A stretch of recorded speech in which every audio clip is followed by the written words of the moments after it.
All right, everybody. I'm sure y'all heard the good news by way of Sky Sports, and we are going to be getting into all of that. We're going to talk about Dillian Whyte, Tyson Fury. What could this mean moving forwards? How confident are all of you that the fight will happen? Has this changed your perception of the situation that Dillian Whyte has actually accepted that he signed the contract, and just a few closing thoughts on this past weekend's action. All of y'all know I'm very happy to see that Ms. Natasha Jonas won a WBO title in sensational fashion.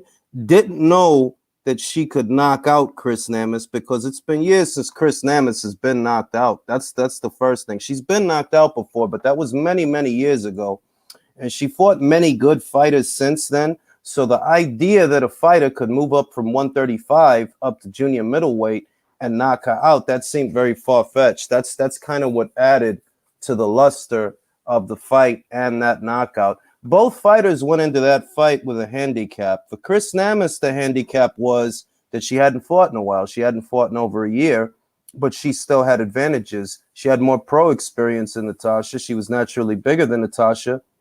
She was a former champion herself at that same weight. So there was a lot working for Namas in that fight, going into it, at least on paper. For Natasha, what she had going into that fight was the amateur pedigree, the boxing skills, and speed. That because she's naturally smaller, she's going to have a speed advantage. And if she can place her punches right, she can get some respect. It was a very good fight. I'm very happy how it worked out. I think that the world is kind of Natasha Jonas's oyster, devoid of the Katie Taylor conversation, which dominates most conversations anywhere from 130 to 135 to as high as 147. She's the biggest name at or around those weights.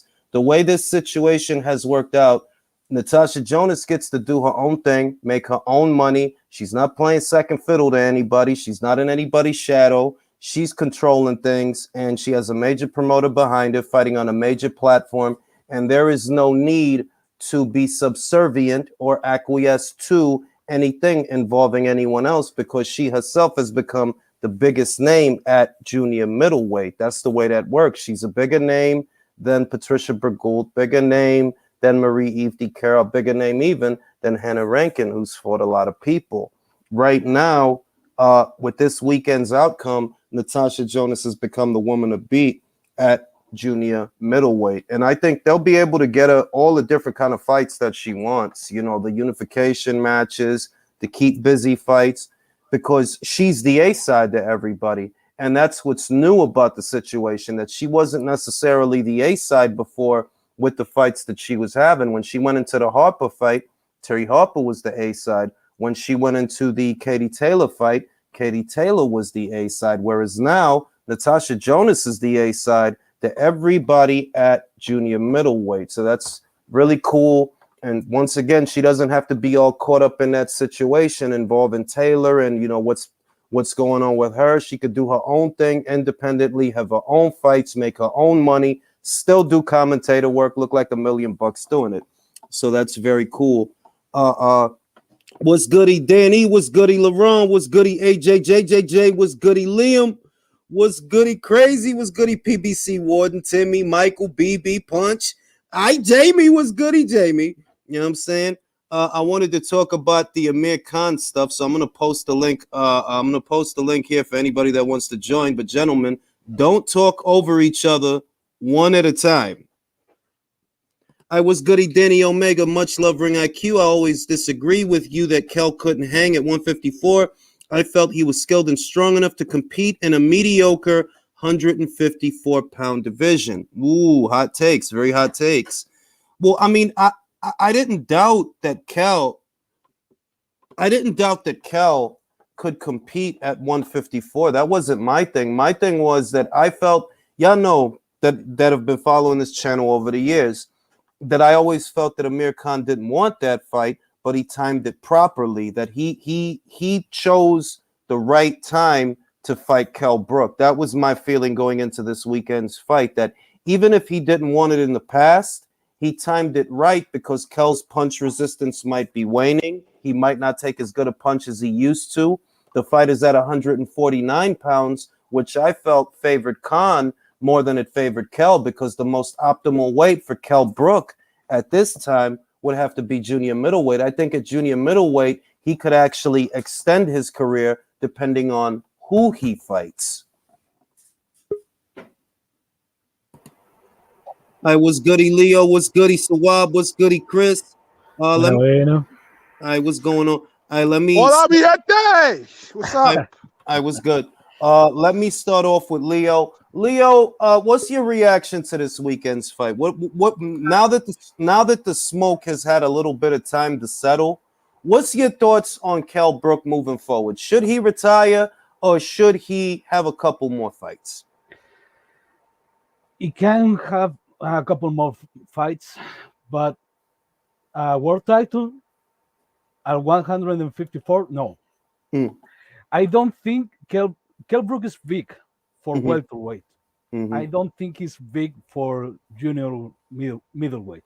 And this fight, look, I was leaning to Kell Brook because I knew for sure that Amir Khan wasn't going to be able to take Kell Brook's power. I don't think Kell Brook is as shot and everyone's think till now. But if you put Kell Brook against a guy like Jermel Charlo or Brian Castaño or Tim Tszyu, it's going down. Most surely is going to get knocked out. But a fight, a domestic fight like a Liam Smith fight, that's a good fight with good money on the table. So it could make good domestic fights, even pay-per-views, but it has to stay away from the elite fighters in the 154 division. Let me go to Sawab. Sawab, you saw the fight. You and I both thought that Amir Khan had timed it perfectly. We thought that Khan might have emerged the victor. What's your reaction to the fight now that we've all had a chance to calm down? And what do you think Kell Brook should do moving forward? Should he retire, or should he stick around and have a couple more paydays? Hey, what's happening, everyone? Hope everyone's good. Kell Brook, he really impressed me, man. I was impressed with his power. I was impressed with the way he was throwing them punches, and maybe because he looked that good, now that we have all calmed down, I believe the reason why Kell Brook looked so good was maybe because Khan wasn't that good. Maybe. So if you put him in with, say, we'll come to the Eubank afterwards. If you put him in with Ben or anyone at 154, any of the champions or even the contenders, how good do you think he can be? Which I'm not quite sure. He's very shot. So let's put that into perspective, that Khan wasn't that good. And all due respect, Kell Brook did what he had to do, and I was wrong.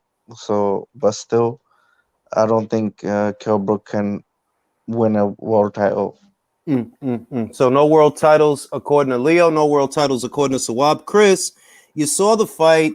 What's your reaction to the actual fight? And do you think that Kell Brook should either retire or stick around and have a couple more paydays?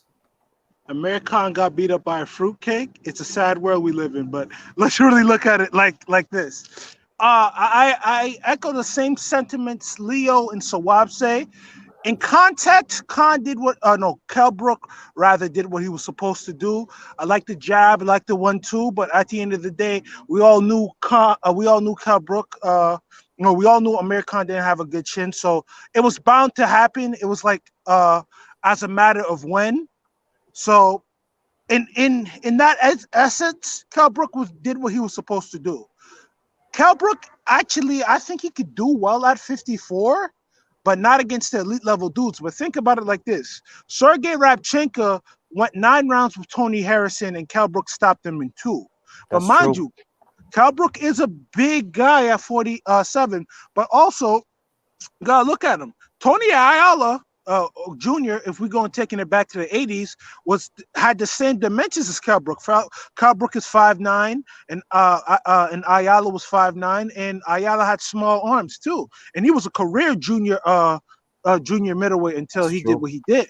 That's So at true. the end of the day, he could possibly do that. But hey, with the guys like the longer dimensions, like do I think Kell Brook can beat a Tony Harrison? And Tony Harrison to me looks shot. But I don't think I still think Tony Harrison has a chance of beating Kell Brook. Well, Mm. can Kell Brook beat Castano or Charlo? No. He would be severely injured after that, and we wouldn't want to see that at all. Mm. But like objectively speaking, Kell looked great. And we have to understand this: the Crawford fight, he didn't look too bad until Crawford hit him with that punch. He was It's you know what the thing about the Crawford fight. See, this was what was alarming. It was a jab. I think it was a counter jab, and I know that he walked into the punch, and that made it worse because you know the punch is coming this way and he's coming this way, so it adds something to the shot. But Kell and Brook, Terrence is sharp though too. You got to give it up to Terrence is sharp, and Terrence is very physically strong. So at the end of the day, those are things too. Like you don't see lightweight former lightweights bench pressing, deadlifting the stuff that he does, and like the level of physicalness that this guy has. Like he tosses dudes. Like you have to understand. Look at Jeff Horn. Jeff Horn has been up as 160. yeah, This guy Terence Crawford was toying with him, so he knows leverage. He knows those shots. I would say it was more of a a right straight from a southpaw position. You know what I'm talking about when someone throw a 1-2-1 and the one being that punch. That's what Kell Brook got caught with by elite level fighter. Yeah. So with that being said, I got Kell Brook beating certain dudes at 154, but I don't see Kell Brook beating Liam Smith. Gotta remember, Liam Smith beat up a big Anthony Fowler. That's who true. I think should have been at 160 or 168 starting his career. That's why he didn't beat Fitzgerald. So Kell Brook, when after the fight, I said Kell Brook should have retired. But if Kell Brook still has the fervor for it, let's see what he can do, because boxing is strange, mama. All right. Hold on. I gotta go to Jay. Jay, you saw the fight. We watched it live. You've had time to process everything you saw. What did you think of Kell? And do you think that he should retire, or do you think he should stick around for a couple more paydays? Before I answer, may I please do something right quick? Mm. We all need a Dillian that we understand. Not yet. We're not gonna get into that. Not yet. Go ahead. Kell Brook, retire. Stick around for a couple more paydays. Okay, cool. Let's see. From what I could see, honestly, the choice is Kell's. He looked pretty good despite the fact that he fought a faded husk of Amir Khan. I kind of want to see him stick around to see who else he could beat. I mean, because he didn't seem too out of it. You know what I mean? He still seemed on point. He is. I liked the performance. But could it be because Amir was so shot, or or just I mean, but honestly, I like to see him stick around for just maybe 1 or 2 more paydays, then call it a career. So I wouldn't mind. I wouldn't mind. There's still decent fights out there for him. You think is clout chasing him now? Then I think honestly, I like the Ben fight next. I think he should do that. That's a big fight in the UK. Both are big fights, but I see the Ben fight happening.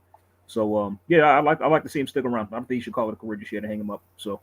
I got a different set of questions for Timmy. Timmy, you're over there across the pond. When you saw Chris Eubank Jr. try to, kind of steal Kell Brook's thunder, how did that make you feel? Oh man, that pissed me off, man. That really pissed me off. Like if he called out, like the lads were just saying there, like Conor Ben, like I wouldn't mind seeing Kell Brook against Conor Ben. That's a big DAZN fight in the UK. It's probably it'll fill out a stadium or something. But Chris Eubank, man, he's a fucking scumbag with that shit. Like you know what I mean, he's a scumbag. Now, he's what? Now, as far as the performance, Timmy, he's fucking he like fuck it. You mean he's a bottle job. He's a bottle job. If anybody was a bottle job in boxing, it is Chris. But you saw the fight. What did you think about the fight?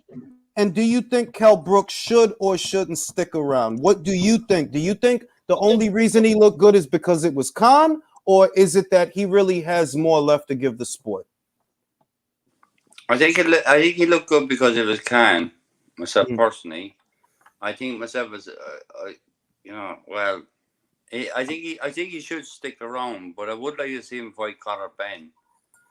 That's the natural progression for like a young fighter like Conor Ben to move up and beat someone like Khan. Even though I don't want to see, it's not like I want to see Khan getting beat, but Kell Brook, but no, I don't know. Eubank just tried to take the shine off it.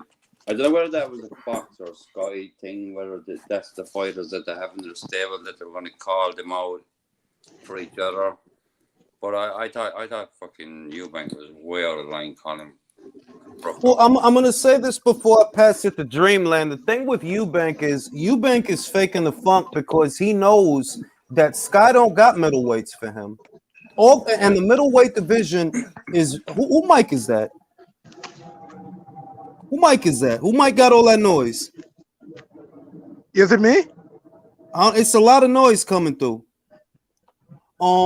He knows that Sky has no middleweights for him to fight. The Liam Williams fight was probably one of the only good, solid fights that he could have had. Beyond that, Gennady Golovkin's still with the Zone. Jamal Charlo's over there at PBC. Demetrius Andre's over there at the Zone, and Chris don't want no parts of him. Let's just be honest. Jaime Munguia, he's over there at the Zone, and I don't know that Chris wants any parts of him either. I don't know.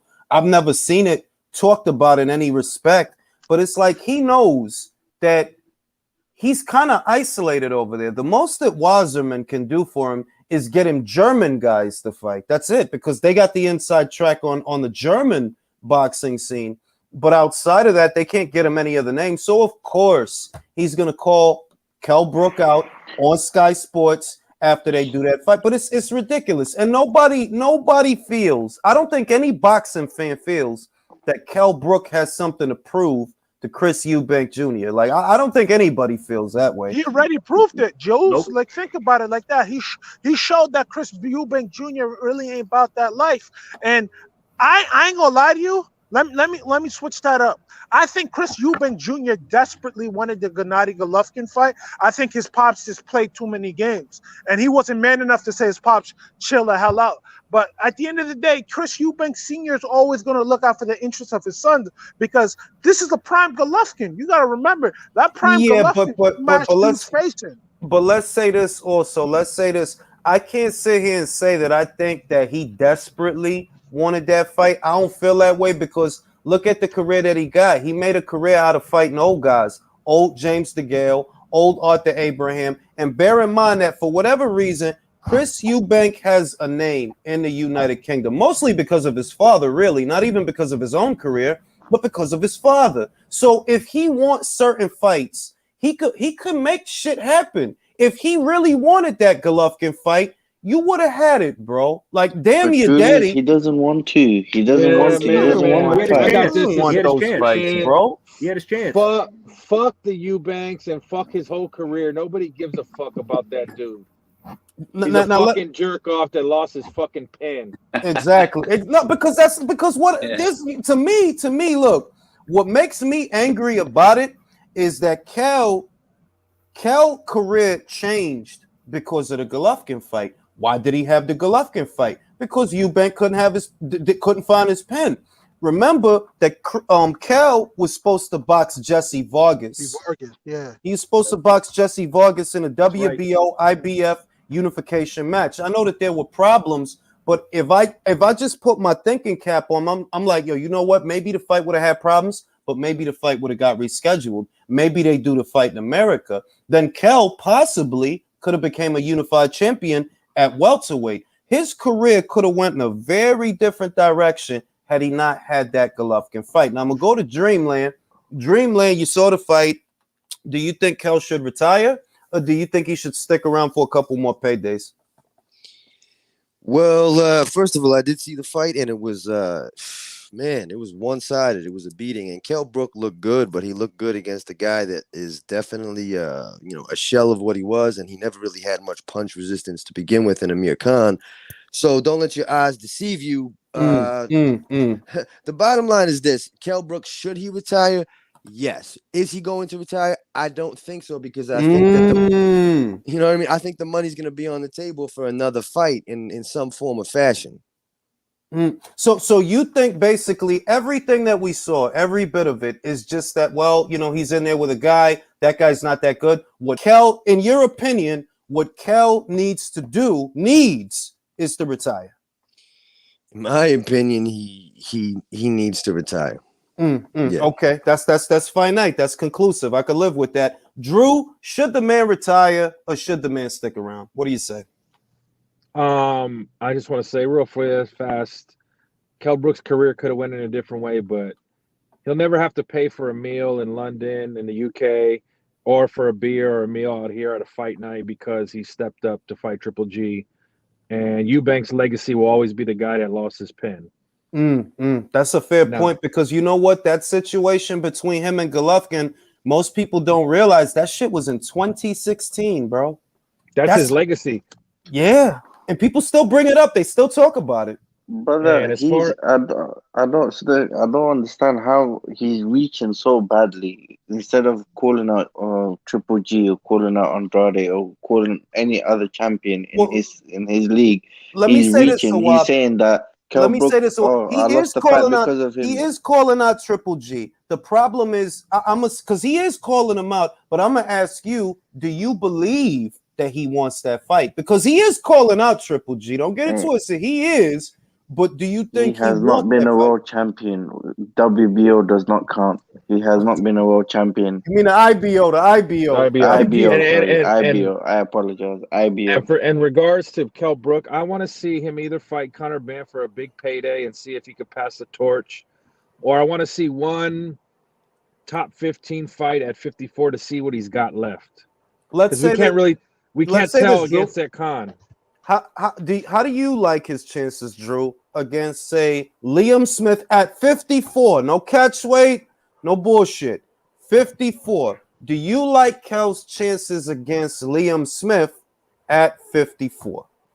After the war Liam just had, I'll take Kell 60-40 in that. Yeah. Nah, spicy. Spicy. You gotta understand, it's another domestic fight, and Kell's got a nasty streak to him. He's not no punk. Neither is Liam, but he'll get up for that fight. I think we're just hyped up for Kell because the way he performed was great. No, I'm saying that's what I'm saying. I prefaced it by we can't tell against that version of Amir Khan. That's fair point. That's like Cotto. That's like Cotto beating fucking Sergio Martinez. We didn't know what that was. I would love to see him with Ben because Ben is going to be a very good fight. Because we don't know where Ben is at right now. I know we may say Ben is an unknown quantity, but how hungry Ben has been looking at late, I'm scared for that fight. I'd rather him fight Liam Smith because at least with him he's a lot healthier. I would have part. He's not weight drained. Thank you. He's not weight drained at 54. Because if he get hit by Conor, Conor's gonna want to kill him. And that's what I like about Conor. The other thing about the Conor Ben fight is that Conor's talking about doing it not at a full 154. You know what I mean? He's talking about 150, 151 around there. And I'm like, the only way Kell can really extend his career and just have like a third chapter, I would say a third chapter, not even a second, because I think he already had a second chapter, is if he fights at the limit. He should not deplete himself for nobody. That kind of, all right, I'll fight you, bro, but it has to be at 54. I'm not accommodating you motherfuckers. I got the name. You don't. So we do that at 54. Kell Brook at 150, when he fought Carlton Jones the last time, you saw what he did. So at the end of the day, anything probably under 148, Kell Brook can probably make, because you got to remember, this fight was 149. Kell's weight was 148 and a half. So at the end of the day, he quite possibly can make 150, but I'm with you. At 54, Kell Brook's a different dude.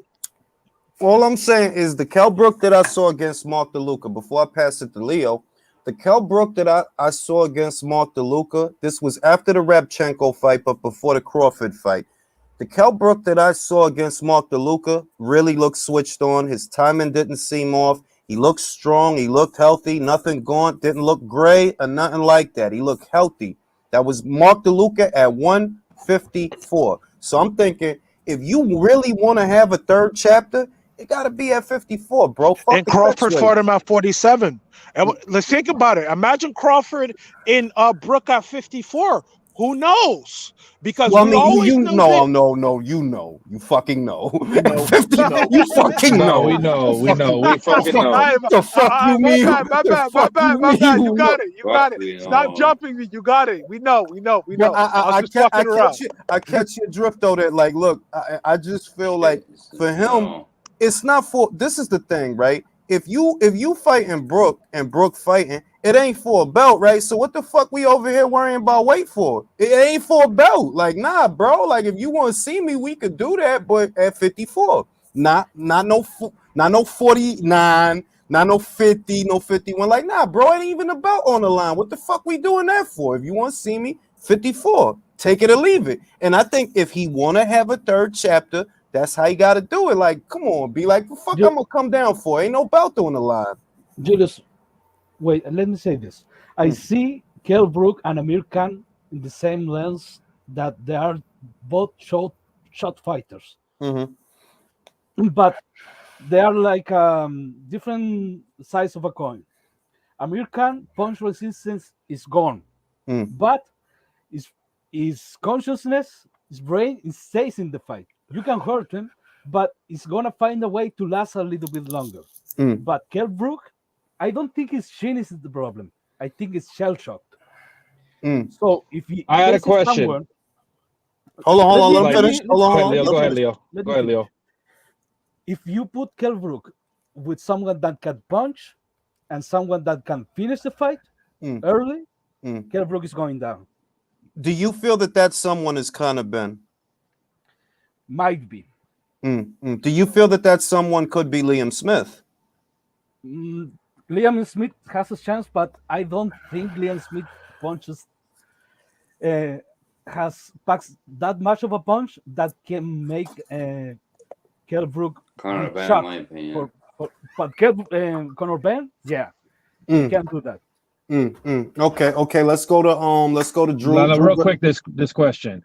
In regards to Kell Brook, I'm gonna name these names: Fundora, Madrimov, Kurbanov, Soro, Harrison, Beefy Smith. I favor Kell in a lot of those fights. Nah, I do not. At least 50-50. Stop that. At least 50, bro. At least 50-50. Now, hold on. Let me say this to Drew. I'm gonna tell you what. Some of them names that you mentioned, right? See, I see what Drew sees. That Kell got the boxing. He got the boxing for them guys. Like he do. He like Madrimov makes a lot of mistakes. Like he fun to watch, but it's because he make like mistakes. He get hit with a lot of funny looking shit. I seen one fight. He was looking fucking crazy. And the last shit, wasn't the last one against Michael Sorrow? Yeah, and Michelle Sorrow, but also Michelle Sorrow was out of the ring for a long time. But he wasn't looking good though throughout the fight. Don't let the knockout wipe your memory of the fight. Like Madrimov had to work. That's what I remember. Like he wasn't looking great. Nice though. And Fundora, I think, come on. Nah, bro. Nah, if Fundora hit him, he'll put Kell out, bro. Let's calm down. He'll get put out. He'll get put out. I mean, he did his last fight. He went 12 with Sergio Garcia. But Sergio is not a slouch, and Sergio ain't the one that is shot. We don't know if Kell is shot. We cannot base whether or not he's shot or he ain't shot from him fighting a fighter that ain't fight 2 years. Okay, that's crazy. All those guys I mentioned are the bottom 5 of the top 10 on ESPN. I mean, are they? Great, Who's a heavy favorite against Brook? Like heavy, like I'm gonna. Fundura's a heavy favorite, bro. That guy's 6'6". Yeah, bro. I'll say this, right? Look, we could call the Amir Khan fight, because hindsight is 2020. We could categorize that as a tune-up fight of sorts, even though it was a big marquee fight, lots of money, a lot of people. As far as boxing, it was kind of like a tune-up fight. Like, yo, you fighting a dude, he ain't fought in 2 years, but he got a name, da-da-da-da-da. You know what I mean? It's kind of like a tune-up fight. So he had that. I think he needs another fight like against a Mark DeLuca or somebody like that before you put him in there with a Madrimov. Oh, no, exactly. That's why I said he needs a top 15 guy in the bottom from 10 to 15 to see what he's got, because this could be Cotto all over again with Yes. Fury Foreman and Yes. Sergio Martinez. Yes, like real shit. Like, look. Cotto looked all right against Takeshi. What was that guy he fought? Kamagai. No, not Kamagai. Who was the guy that he fought for the WBO at 154 the same night? Kamagai, right? Yeah, Kamagai. He looked all right with Kamagai. The very next fight, his shoulder come out the socket with Saddam Ali. You know what I mean? Don't ever be fooled. Motherfuckers don't be all right. So I'm like, I would be okay with Kel taking a keep busy fight, and then they just decorate the undercard with good B-level and C-level fights to give him the chance to get out there and see how he feel. Like, you still feel good? You want to keep fighting? Before you say, yo, just throw him in there with Conor Ben. Just fuck it. Just throw him in. It won't happen. It won't happen, but I'd favor him over Tony Harrison. Ooh, look. Wow. Tony don't got a punch. Tony don't have a punch. Nah, it's not that. Tony ain't got a chin, bro. He got a lot of respect from Jermell with his jab. We can't say he can't punch. He was getting a lot of respect in the first fight. He was getting a lot of respect in a rematch. It's a reason that Jermell didn't just walk in and walk him down. It was because, he could punch. The shit is he can't take a punch. He can't take a punch. It's kind of like shot fighter versus shot fighter. I'm gonna go around. I'm gonna ask Chris. Chris, who you favoring, Harrison versus Brook? All right, I guess Chris fell off. Jay, who you favoring, Harrison versus Brook? Harrison. Harrison's still younger, more fresher. I think his overall. I think he's a much better. Kel could box, but Harrison's a much better boxer. You know what the thing is?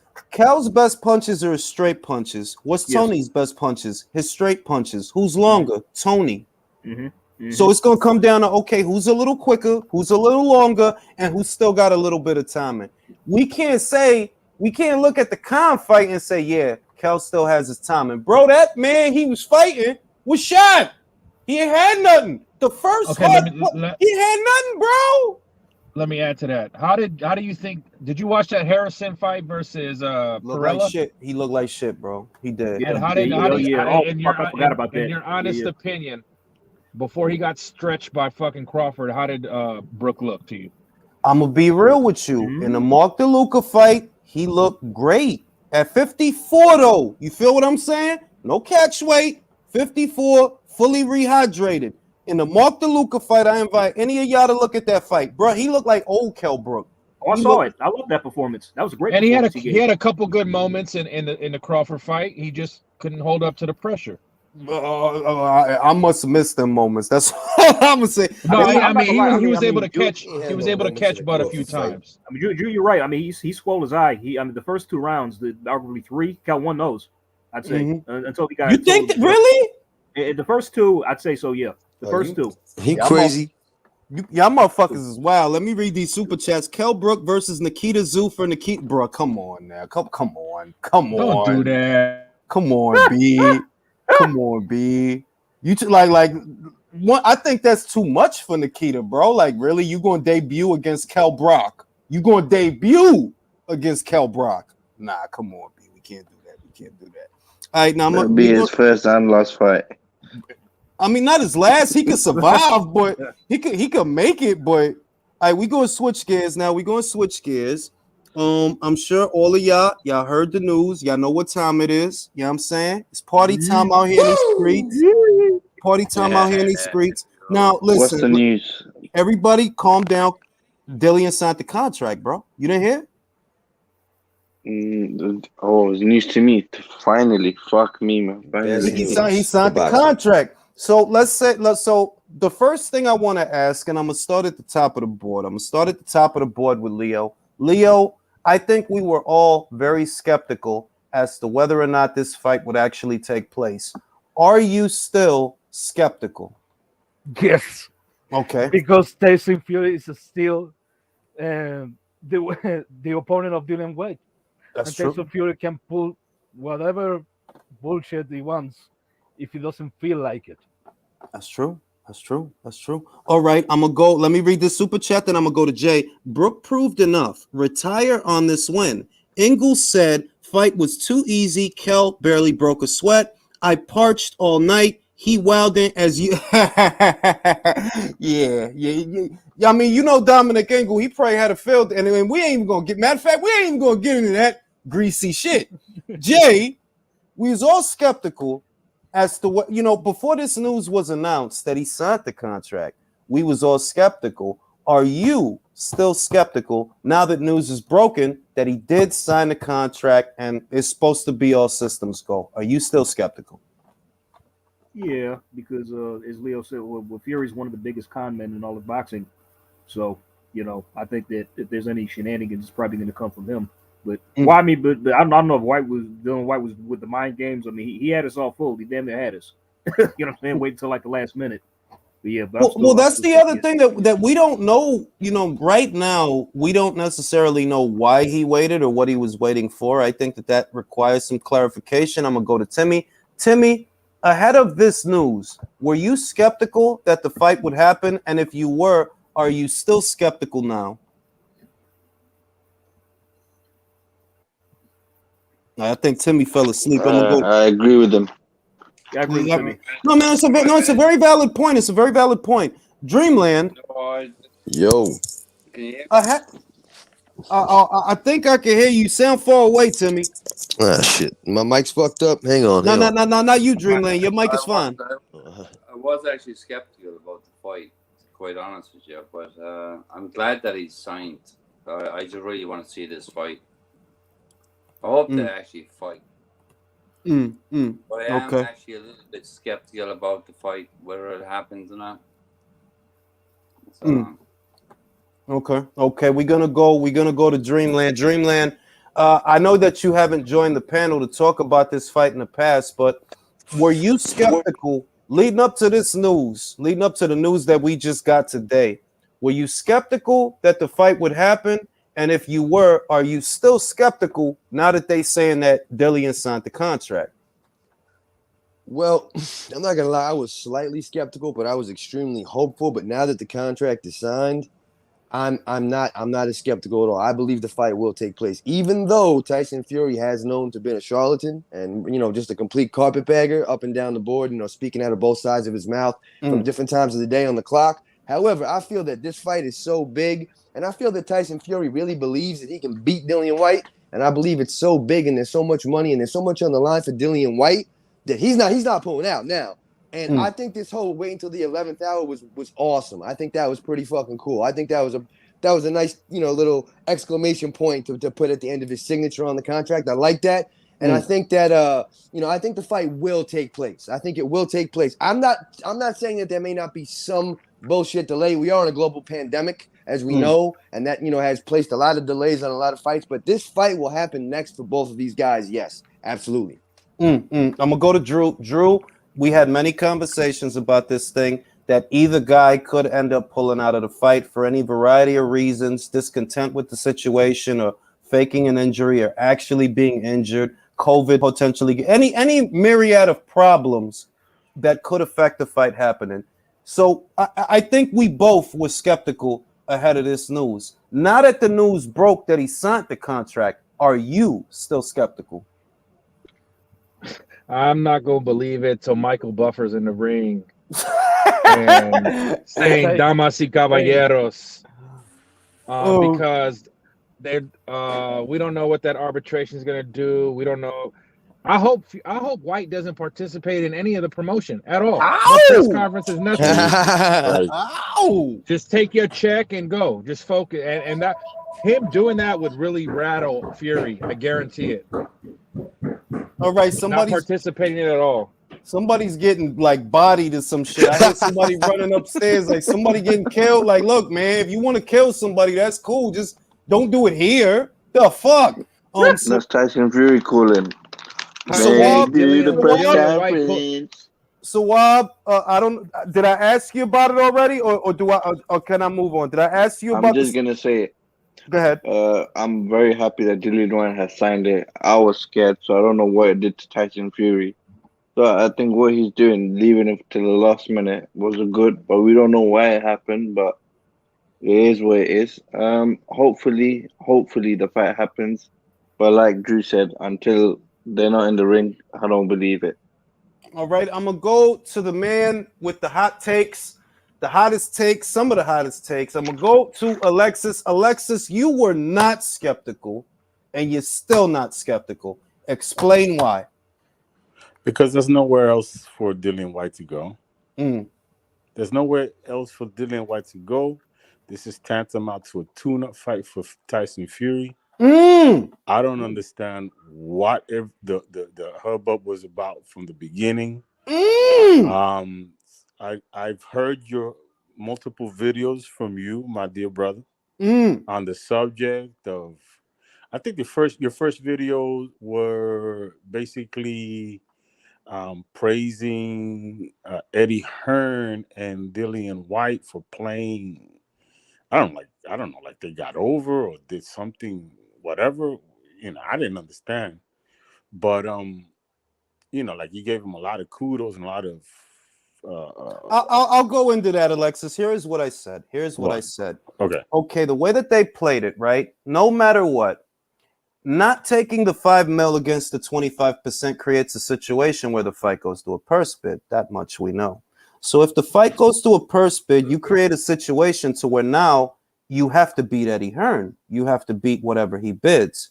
Initially, Frank Warren priced the fight with Tyson Fury and Dillian White at around 25 million. That was the initial pot. So, they go to the purse bid. Eddie, he bids 32 million. They had to beat that, they had to beat that. And they did beat that. But now the fight is a lot more expensive to make. So the burden, this is what I meant, or this is perhaps why you thought or you feel that I'm saying that they got over on him. When it's not about Eddie getting over on him, at the end of the day, these are the facts. Dillian wanted more money, guaranteed. He did get more money, guaranteed. That's just the facts. Also, the fight is a lot more expensive now to put on. The break-even point is now a lot harder to hit than when they first started. When you first started, you priced the fight at about 25 million. The break-even point for that is easier to hit than when the pot is 41 million fucking dollars. I've spoken to several people in the UK as to what they think this fight can do in the United Kingdom commercially, and I'm getting mixed reviews. I still feel this is the second biggest fight you can make in the UK, bar none. The only fight that would be bigger than this one is Joshua versus Fury. That's how I feel. Like, yes, this is a commercially successful fight, or could be. The problem is it's now a lot more expensive than it was before, because now the pot is 41 million. At 25 million, yeah, that's an easy break-even point to hit with this fight. But at 41 million, that's almost 2 times as much as you priced it before. So that's what I was talking about. Okay, so my brother, I'm really glad that you clarified, because now I understand exactly what it is that I took umbrage with to begin with. And you're right. Alexis, So, you said this is a tune-up for Fury. yes. So you're saying this is going to be easier than the Otto Valim fight? Yes. Anyway, Okay. so wow. You don't just no, Alexis. You don't just get to be fucking. Wait, no. You don't just get to be fucking calm. Come on, You gonna be fucking calm? Let's stop with overvaluing this Easier. Dillian White, man. Let's stop, please. Bro, we are not overvaluing. So can I just get to my point? Okay, no, let's let Alexis talk. So Everybody calm down. This is where I was coming from, right? And I don't want to confuse my my sentiment with what you said with some angst that I've had with some other people. Sometimes I get convoluted with who the fuck is making me feel what. With you, it was really clear. My point on your view is this: the number one, I've heard you on many, and you know that I have a lot of respect for you, but I've heard you on many, many occasions talk about your business acumen and being from Harlem and things like that, and so as a businessman, you never give your best offer up front. Of course, that's number one. Number two is that it wasn't for Bob Arum and Frank and Frank Warren, I don't believe it was about the 5 million. I believe it was about the percentage. What they wanted was 20%. That's what they wanted. Number two is this, that if Eddie Hearn would have won the bid, then guess what? Then Dillian Whyte would have been getting the 5.5 million. You understand? So, like, I'm like not really. No, I see. All right, this is wait, no. Wait. Let me. So if Let me. Eddie Hearn, if Hold on, Eddie no. Hearn wasn't there, Hold on. Julius, Let me do. Wait. Let me do this because he's talking to me, bro. Okay, now if Eddie Hearn, see, this is what I think you're missing, Alexis. Let's say Eddie Hearn would have won the bid, right? You know that Dillian Whyte would have got a share of the promotion because Eddie Hearn said that himself, that Dillian Whyte, he owns his shows. I don't think that's the situation now. I don't think Dillian's getting anything extra outside of what's being given, what he's being given Julius, by Bob. Eddie Hearn would have given him extra money under the table. Well, I mean, I'm not going to get into under the table. Know what? Let's stop right there. Because because I'm going to be real consistent with this. A lot of people give a lot of shit to the PBC about backing money under the table and all this credit shit. Well, I'm not talking about. No. Wait. You have to one at a time, bro. I'm just. Let me say this. Let me say this though. I'm not gonna talk. I'm not talking. Listen. PBC, I'm not gonna take it with Eddie Hearn. Hold on. I'm not talking about Eddie Hearn. It's a matter of fact. Like Dillian Whyte has fighters. You understand that, right? And his shows are literally. Now, listen to me, right? For example, for all those people that thought that all Dillian Whyte made from the Povetkin fights was $300,000. Like, are you insane, bro? He made $4 million off those fights. Let's make that crystal clear. Per fight, $4 million for the first one, $4 million for the second one. Let's get that clear, right? This is not mystical, mysterious back-end money. And if you don't have the common sense to realize that Dillian Whyte would not fight for $300,000, if you don't have the commons, this man sold out the O2 Arena. I think the Brits will understand that the man sold out the O2 Arena, bro. He's not going to go out there and fight for a couple $100,000. If you honestly believe that all he got was $300,000 based on a question that a reporter asked at the WBC convention, because that's who asked that question, and that's where that came from. If you believe that, you have no common sense. You're not asking me about No, not at all. I'm just dispelling the narrative associated with all this different stuff, because this is how it became a narrative that Dillian Whyte made $4 million from the first fight. Let's get that clear. $4 million from the first fight and $4 million for the second fight. And that's why I made videos saying that, well, a $5 million offer, that's that, like, you know, like, come on, dog, like $5 million, he made $4 million up front fighting fucking Povetkin. No, I understand. And I completely agree. One thing, one at a time. Alexis hasn't had the chance to talk. Go ahead, Alexis. I completely agree that this is probably the second biggest fight that can be made. It's a big fight. The names are great. The cachet is great. I understand. Bro, but you just said it's a tune-up. How can a tune-up be the second greatest fight, bro? You got come on. You got nothing to do with the other. He's talking. You know, the boxing match and the marquee value are two separate things. Amir Khan and Kell Brook is a perfect example. Exactly. For Brook, that was a tune-up fight. But as far as marquee value, that was huge, bro. Thank you very much. So I don't have to address that. Okay, now go ahead. Okay. So my point, straight up, is that it was about the 20%. That's what it was about, you know. So what I wanted to also get into, right, was the far-reaching ramifications, because I also heard of another video of yours in which, and this was a brilliant video by you, where you broke down the reasons and how they were able to to bid the money that they bid, because it was 4 parties involved, right? It was Discovery,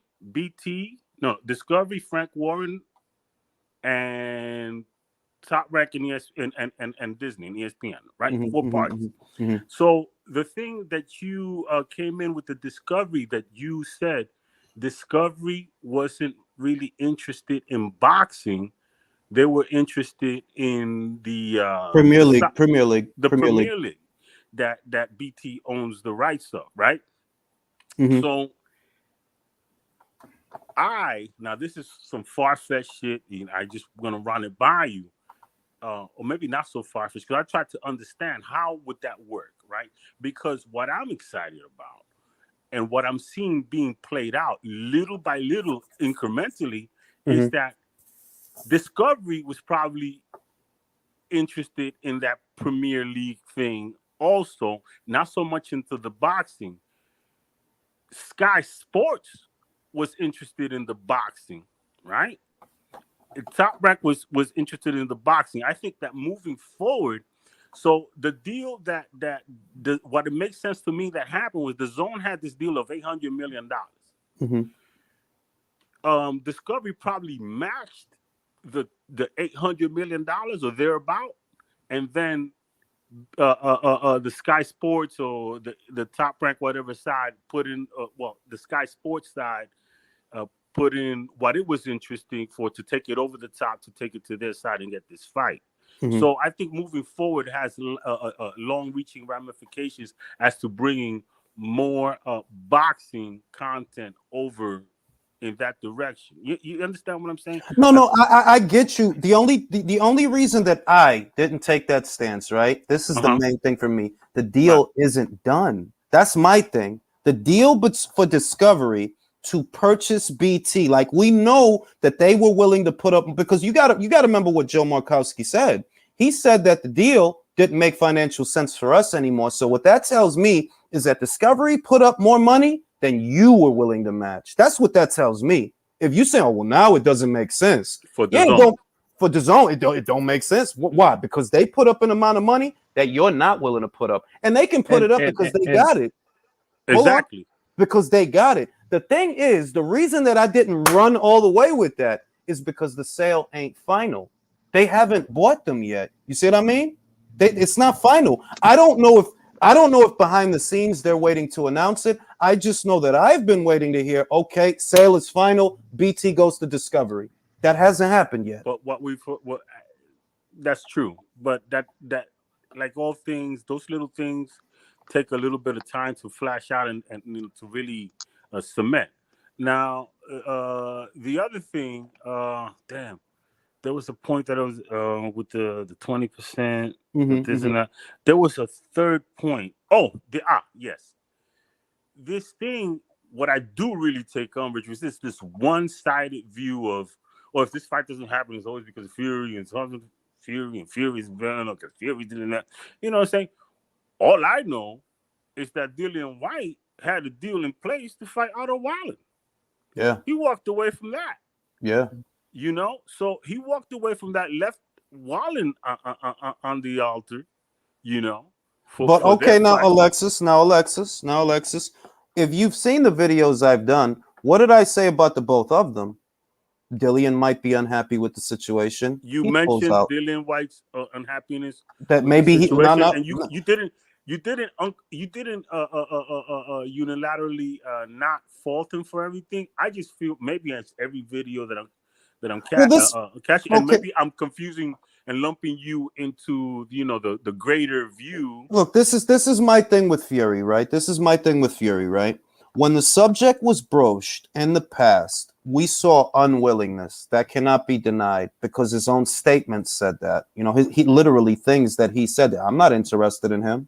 I'm not interested in Dillian Whyte. That's literally what came out of his mouth more than once. This is also a guy. He said that about Usyk too. He's when he was under he did say that about Usyk. When he was under orders, the WBC and their little orders, their little whatever bullshit orders, whatever, because it's not like they penalized him for it. They ordered him to fight Whyte. And he said, "Do I look like the kind of guy that abides by orders?" He said that. He said, "Do you think?" Very consistent with that.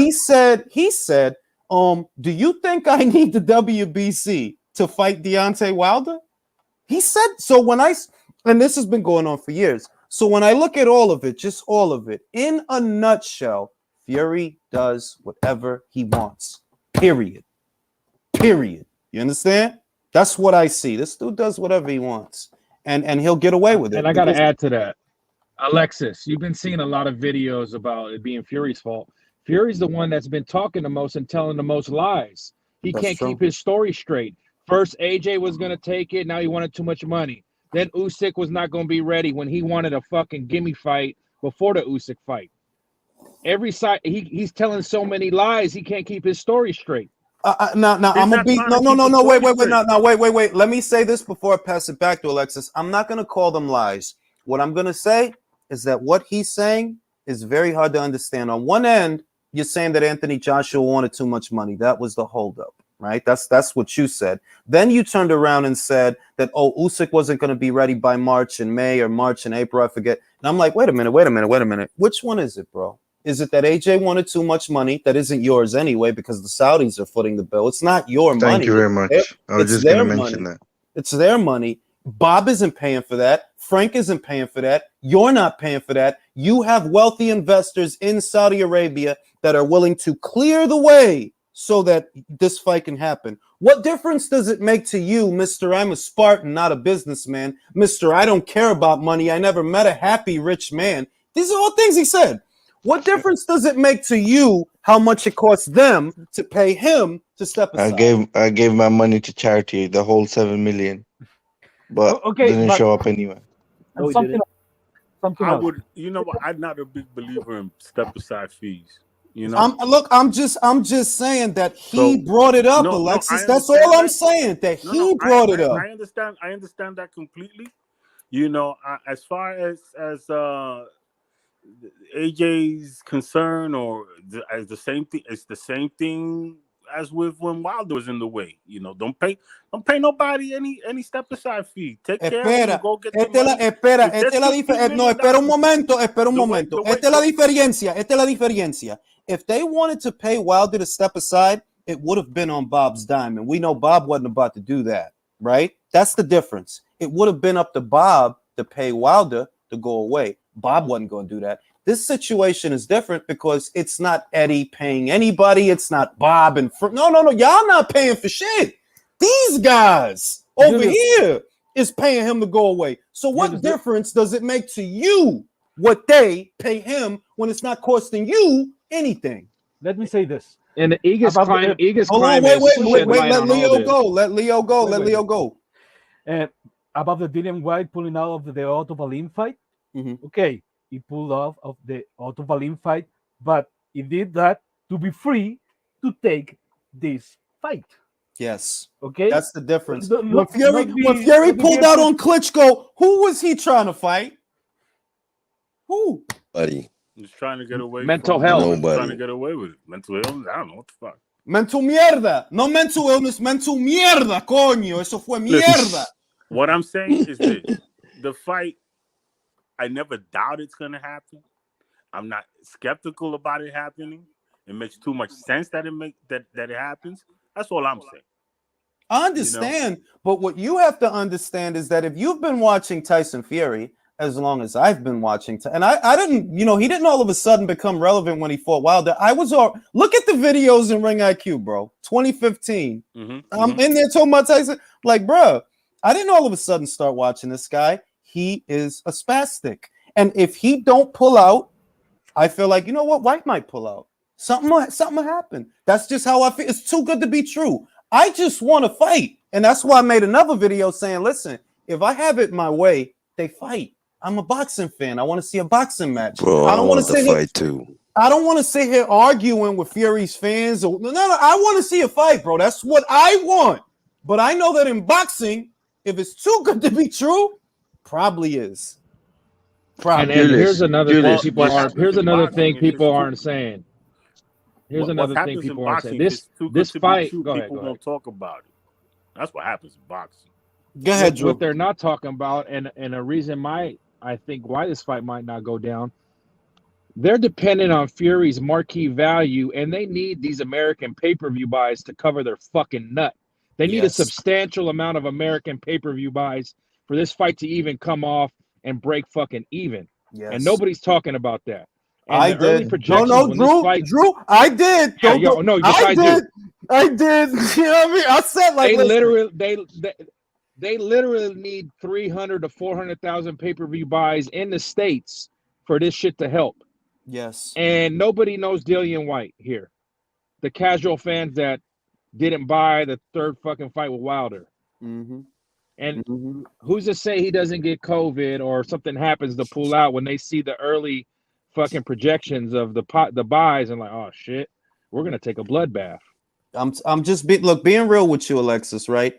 I don't know how familiar you are with Frank Warren. You know what I mean? I don't know how familiar you are with him. And I'm not and I'm not gonna know, because I'm not gonna just assume. All I'm gonna say is that Frank Warren does not provide the same stability that Bob does. There's a lot of stability with Bob. But this is a Frank Warren show because it's happening in the UK. Even if Bob's the one footing the bill, it is a Frank Warren show. It's happening in the UK. The bulk of the revenue that they're relying on to at least cover this pot, it has to come from the UK. Bob is supplementing the effort by doing it as a pay-per-view in America. But that should tell you, bro, is Dillian Whyte a top-selling guy in America? Nah. Can Tyson Fury be a pay-per-view guy in America without Wilder? Nah. You wildin'. Julius, let me ask So you what an afternoon pay-per-view. Hang on. It's Boxing is a bro. They put Tyson Fury versus Otto Verleen, and did you see the gate receipts? Oh, that was horrible. That was horrible. Alexis, can I ask you a question, please? Julius, I would like to ask Alexis. Go ahead. Let's forget about the business side and whatever, money, not money, pay-per-view, fuck that. Let's talk about the fight. Alexis, how can you say this is a tune-up fight for Tyson Fury?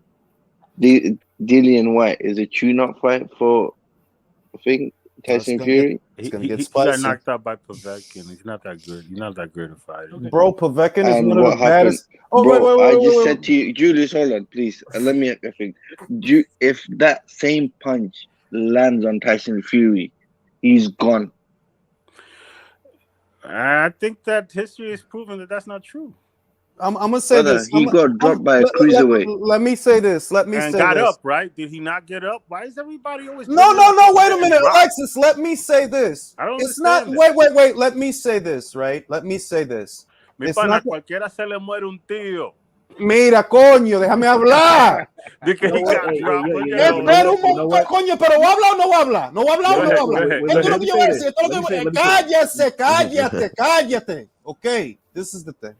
It's not about Povetkin, right? Because to me, Povetkin, if Povetkin lands on almost anybody in the heavyweight division like that, he'll take him up, because that's what his career has shown me. That's the kind of career that he had. It's not the Povetkin thing. My thing is that you didn't look good against Otto Verleen. And I saw Otto Verleen before you fought him. I saw those fights, all right? I saw him on the undercard of Shields versus Ham. I saw him. He didn't look like no world beater. Then I saw him after that with Brazil. More recently, I saw him with Sokolovsky, right? He didn't look like no world beater. The only time he looked like a world beater was with you. The only guy who he messed up like that, all that crazy shit, was you. He don't be doing that. That's it. One trick pony. That's it. Hey, yo, let me add something here. Hey, yo, let me add something there. Go ahead, Dreamland. Go ahead. Anybody that looks at Dillian Whyte as a tune-up fight is going to get beat. Yeah.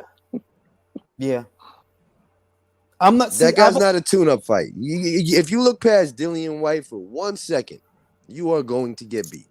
I'm gonna put it to you like this. And right? what is the reason? Real quick, what is the reason Fury wanted a fucking gimme fight before the Usyk fight too, and the Whyte fight? Why?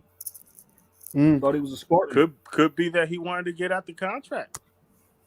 He's only got one fight left. Look, all I'm saying is this, right? And I don't have bold proclamations. I'm being even-tempered. I'm not letting my shit with Fury get in the way. All I'm saying is Fury maybe beats this guy. Maybe he does. But I really don't think it's easy, because all the little things that I look for that tell me it's not going to be easy, it's all there. That no, even if he wins, this is not going to be easy. This is not going to be easy. Because we got a good fight. No, and why do you think I said all I want is the fight? That's it. I don't care. Like, I agree. You can't have I a wanna good see fight this and fight. call it a That's been tune-up my. fight That's at the been same every. time. That's No, been no, no. my. Why? I think that's. Why can't I have it both ways? Why? What does one have to do with the other? Why? Bro, you can't eat your cake and have it at the same time. Could I add Ooh. something? Yeah, you Hey, can. Go ahead, Yeah, you wait, can. Jay ain't say nothing in a minute. Go ahead, Jay. Go ahead, Jay. I mean, like, I'm expecting Fury to get dropped at least once in this fight by Whyte. I'm gonna say that. I'm with Yeah, you. I'm expecting Whyte to hurt him or drop him. It's I'm with one of the other is gonna one of the other is gonna happen. I'm with you. One of the others gonna, and I believe Whyte will give Fury a much tougher fight than Deontay Wilder ever did. That's Ever did. I'll say that's this is my rationale, Alexis, and you can feel free to disagree because nobody knows until they're in the ring anyway, right? But this is where I'm coming from, right? If you come forward on Whyte, it's not the same thing as Wilder. Wilder needs room to get his arm out. He's always been that way. He needs that room to get his arm out. On the back foot, he's just no good. If you come forward on him, he don't like it. He's not used to it. That's not what he wants. Whyte is different. Whyte wants to be close to you. So if you're coming forward and he's coming forward the way he always does, you're making his job easier, right? Now, we've seen on two separate occasions in the two separate chapters of Fury's career, because this is the second act. We saw the first time in the first Chisora fight, this guy don't like pressure. He don't like it, right? In the second That was a close act, fight. that was a close fight. But, Fury, he got it done. I'm not taking that away from him. In the second act, what did Otto Verleen do with Fury that he didn't do with Brazil, that he didn't do with Sokolovsky? What did he do? Pressure. Those guys are not better pressure fighters. Well, I'm going to say I fuck with Derek, and Derek's I'm a fan of Derek's pressure fighting. But I'm going to say, look. Can I say how the fight goes? Can I say how the fight goes if the fight happens? The way I see it, Tyson Fury is not going to go toe-to-toe with Dillian Whyte. No way in hell he's going to do that. He's going to try to keep it on a jab. He's going to be running around. He's going to be on his bike. But looking the way he is, a fat fuck, 300, almost 300, whatever, 300 plus, he's going to come down to, 280. So I don't think he's going to be moving around. And Dillian Whyte is going to touch him. And he's going to touch him. Don't get twisted. It's a 50-50 fight for me. But I think Dillian Whyte got it. Tyson Fury has not fought anyone good in the past 4 or 5 years. Can I say this? Bro, No. Let me say something. I got a hot take, and I gotta say this, and I fucking mean this from the bottom of my heart and my little toe that has the fucked up nail. I mean this. How Tyson Fury performs in this fight will affect my perception of Tyson more than any of that bullshit with Wilder, because Wilder was never any good. He was never any good. I mean, all Fury has done for the last 3 to 4 years was fight Wilder. That's it. In that bubble, Jay. That's all he's done. I can't wait for this fight too, because Fury doesn't have a Hall of Fame resume. No. Look at who Dillian Whyte has fought. Different type of fighters, bro. Parker, Chisora, flipping that Ruiz. Let me say this. This is the thing for me, right? And I think that this is the part that goes over everybody's heads. I like a guy who's seen a lot of base styles before, like Terrence Crawford, like Floyd Mayweather, like Canelo Alvarez. That's the constant with very good fighters. They've seen lots of base styles before. Different fighters, different attributes, different base styles. Now, Dillian, he doesn't look picture perfect when he fights these guys. That's the thing. That's why he doesn't get much credit for it. Yeah. But he's seen a lot of base styles. He has. He's seen tall guys that can box, like Robert Helenius, who just beat the fucking doodoo out of Adam Kovnatski twice. He didn't do that. He didn't do that to Dillian. That's all I'm saying. Hell no. Look how good of a win that looks right now.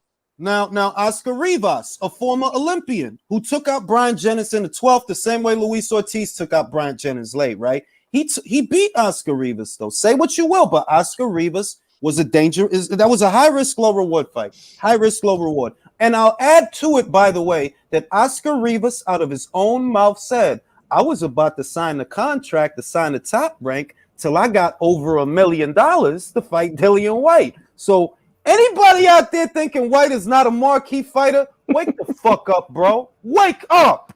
Wake up. Now, Jules. If he let me do this. He held out on signing a multi-fight top-rank deal because he was offered over $1 million by Dillian Whyte. And this ain't an Eddie Hearn IFL interview. This ain't Dillian Whyte saying it. It was Oscar Rivas himself that said that. All right? So this whole Dillian's being overvalued, what the fuck are you talking about? Bro, his opponent gets better paid than any of Tyson Fury's opponents. The fuck are you? And I have it on good authority. I know a lot of people don't like the backdoor shit because I never bring it up, but I have it on good authority. Otto Verlin was set to make more money with Dillian than what he got paid to fight Fury. I have that on good authority. Absolutely. How much did Tom Schwartz make? Jules, you said you're gonna judge Fury more for how he looks in this fight, or is that gonna directly play into how you handicap him versus the winner of AJ Usyk? No, I mean, in other words, that my perception. You've often heard me say this. A lot of people's perception of today's Tyson Fury has nothing to do with the Cunningham fight, the McDermott fight, the Pajcik fight, or the Klitschko fight. They didn't see those fights. Everything they say about Fury is what he did against Bambi. And the way they look at him is based on how he looked against Bambi. That's it. And I'm not going for that because I've been saying Wilder's not all that. How many fucking years have I been saying? Put him in there with somebody that could box. You'll see. You'll see. You'll see. If Jules Wilder managed to drop him 4 times, you think Dillian won't drop him once? I'm just saying that it's possible. That's all I'm saying. That it's possible. Styles make fights, right? That's a fact. So in the ring, styles make fights, and Dillian Whyte stylistically is similar to Chisora. He's a pressure fighter, and he's 2-0 against Chisora, so he's a little better. And he's definitely better at being a pressure fighter than Otto Verlin from what I've seen. So in this fight, it's going to be very interesting to see if Tyson Fury can deal with it. And that's why I'm extremely excited and looking forward to this fight. Now, let me say this. Let me do this because I have a knot in my chest. When I see Fury supporters say that Dillian Whyte is being overvalued, I have a question for you. How many times did Deontay Wilder sell out before he fought Tyson Fury? But you're going to tell me that Dillian Whyte, who sold out the O2, that seats 20,000, without Anthony Joshua, with an away fighter, he sold that out, but he's being overvalued. How many times he was on pay-per-view? But he's being overvalued. Yeah. Bullshit. He's a pay-per-view star, man. In the UK, he's a pay-per-view star. And that's why they begging him to help sell the fight. And that's why I just want to see this master boxer Fury is against someone shorter. Yeah. I've never seen this master boxer. They say that beat Wilder and Vlad. I haven't seen that in any other fight. And you can't tell me you're a master boxer when you beat fucking Wilder. Fuck out of here. How tall is Dillian Whyte again? 6'2"? He's about 6'3", 6'4", 6'4", really. Listed as 6'4". Yeah, really. And if Usyk gets the shot, he's gonna make. And if Usyk gets the shot, he's gonna make Fury look silly in there.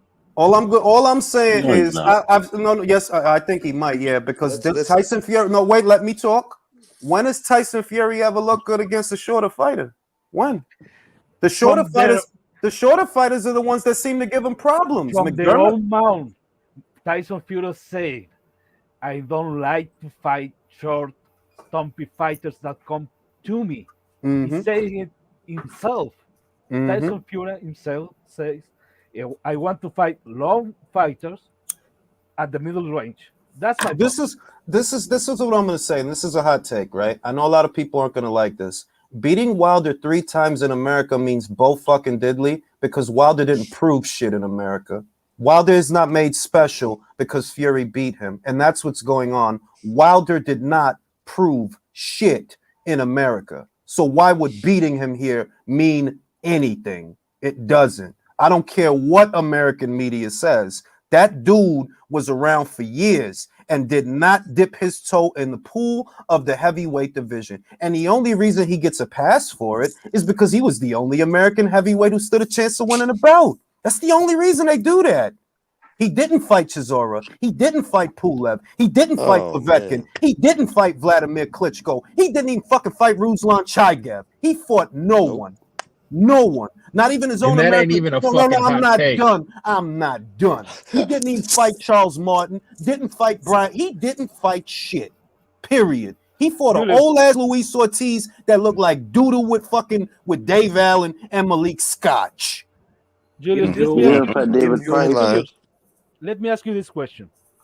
Let's say, for example, Jordanis Ugas doesn't fight the Errol Spence. He continues to make title defenses against guys like Barrios, Brandon Rios,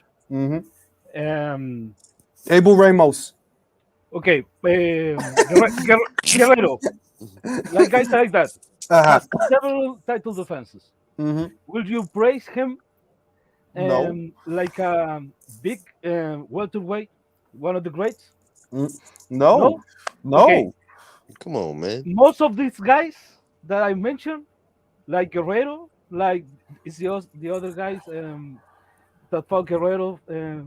I don't remember the name. So the guy like fought Guerrero, the last guy that fought Guerrero. What's he called?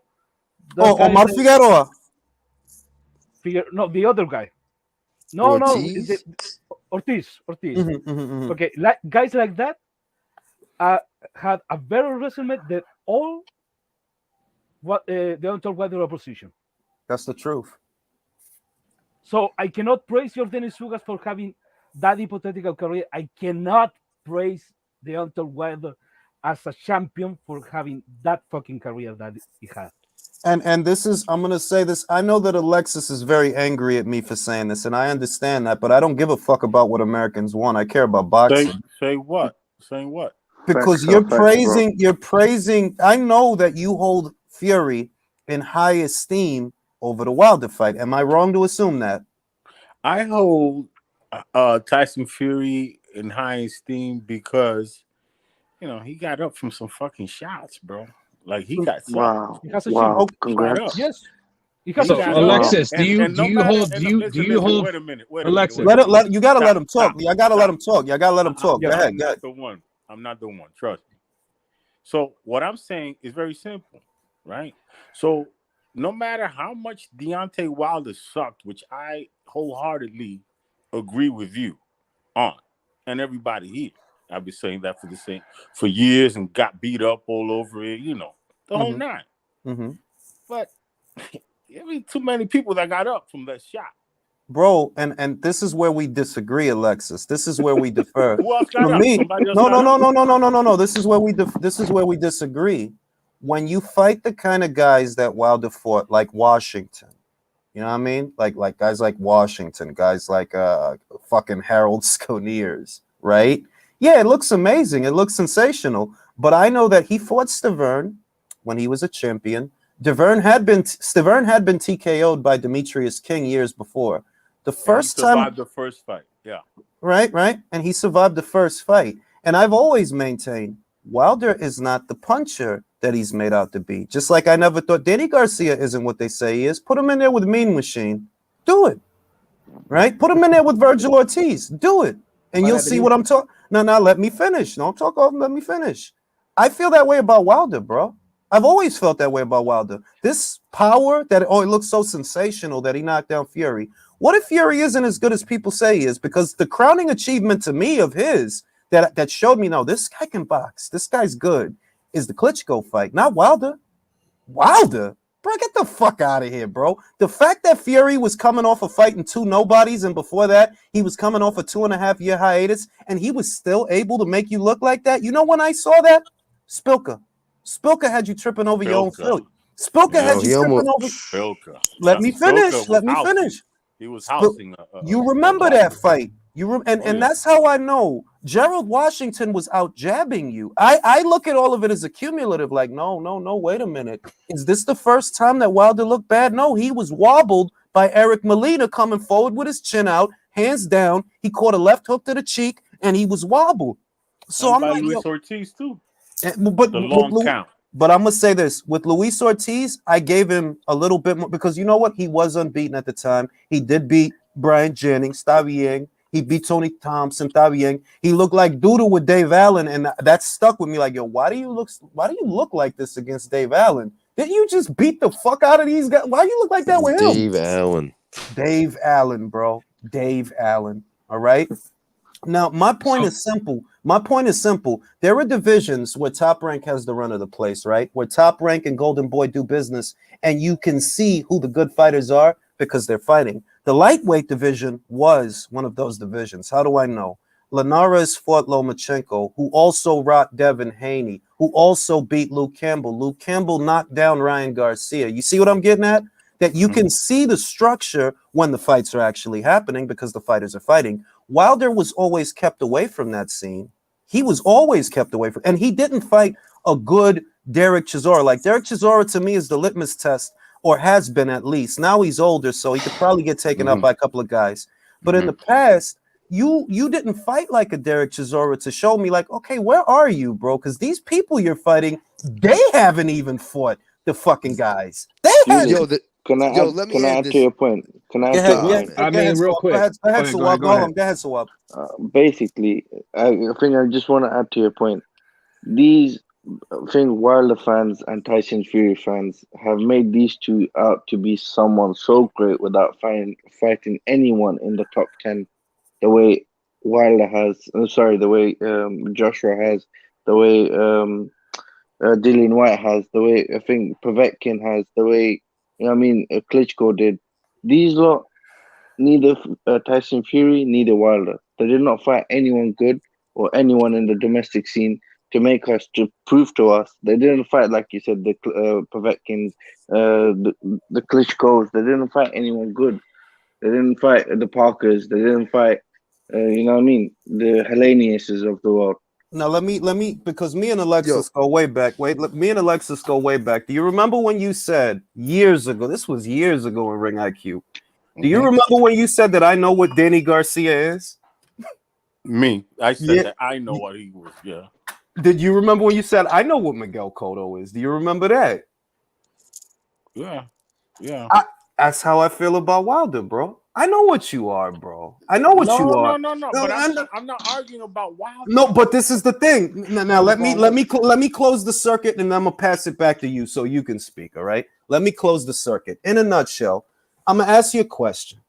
When Fury beat Vladimir, did they look at him then the way they look at him now? No, they didn't, right? No. So if the opinion on Fury is really, it's not based on McDermott. It's not based on the Chisora fights. They didn't see none of those fights. It's not based on the Cunningham fight. It's not even based on that. Everything people say about Fury is in reference to Wilder. And I know Wilder was never all that. Fuck is y'all talking about? That's where my opinion of Fury comes from. The thing about that Fury Klitschko fight, and I saw it. It was dreadful to watch. Awful. It was awful. It was an awful fight. That's why, I don't think he ever really got any much of a bump for it. You understand what I'm saying? Like, people didn't. And he didn't want the rematch. That win.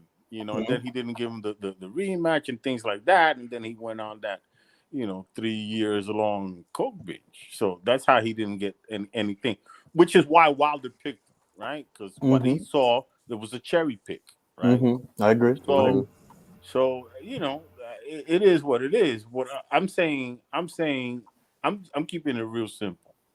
I saw Dillian Whyte versus AJ. I saw that fight.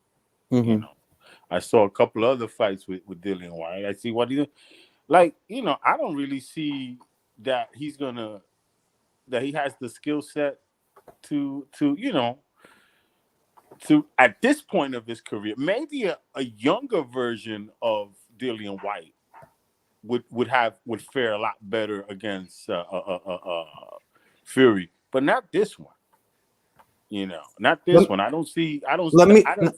Let me add something, right? We saw this past weekend, right, that old hate lives on. Old hate. I love old hate. Makes for great fights.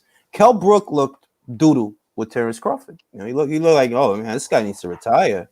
But put him in there with somebody that I've been waiting for you, bro. Oh man, I've been fucking waiting for you. By the bro. way, can I just interrupt? Can we all just give a good, solid thanks to the Honorable Bob Arum for bringing that to the United States? I'll give him. I'll give him that. I'll give him that. But you know who really just? But let me be real with you. Let me be real with you. Also, I thank Ben Shalom for that more than anybody. He put it together. Ben Shalom. He did put it together. Like and you know, behind the scenes, I know what the game is now. You know, Eddie Hearn said it himself. They're pushing boxing more now at Sky than when we were there. Yeah, I see the game, bro. Like, yeah, they got that's to. all they got now. They had up the game. They had up the game. That's why. They had, and it's and look, I'm with it because what I said, a competitive market is probably harder on the promoters and all of that. Yes, harder on them, but for us, the consumers, it's great because everybody has to step it up. So it's fantastic. I love it. I hope he do more shit. You know what I mean? Fuck the promoters. This is not PBC. We're not PBC lovers. No, I'm want to see good fights. Yeah, but that's happy. I don't give a shit if the promoters make money or not. As long as we get to see the fight, we're good. Listen, all I care about. I don't agree with that. I don't agree with that. Look, all I care about is the content, bro. I'm a boxing fan. I want to see boxing matches. Punto y aparte. And all I care about is good content. All right. Now what I'm gonna say. Now what I'm gonna say. That's what I care about. Now, what I said in reference to Khan and Brook pertains to Whyte and Fury because they have that kind of history. They do. They've had it for years, back and forth between them. There's a lot of bad blood there. Domestic rivalries are the best rivalries. Morales Barrera, Khan Brook, Whyte Fury. And the idea that he just goes in there and mangles him, no, I believe that Fury can beat him. It's not that he can't beat him. It's that, no, it'll be a fight.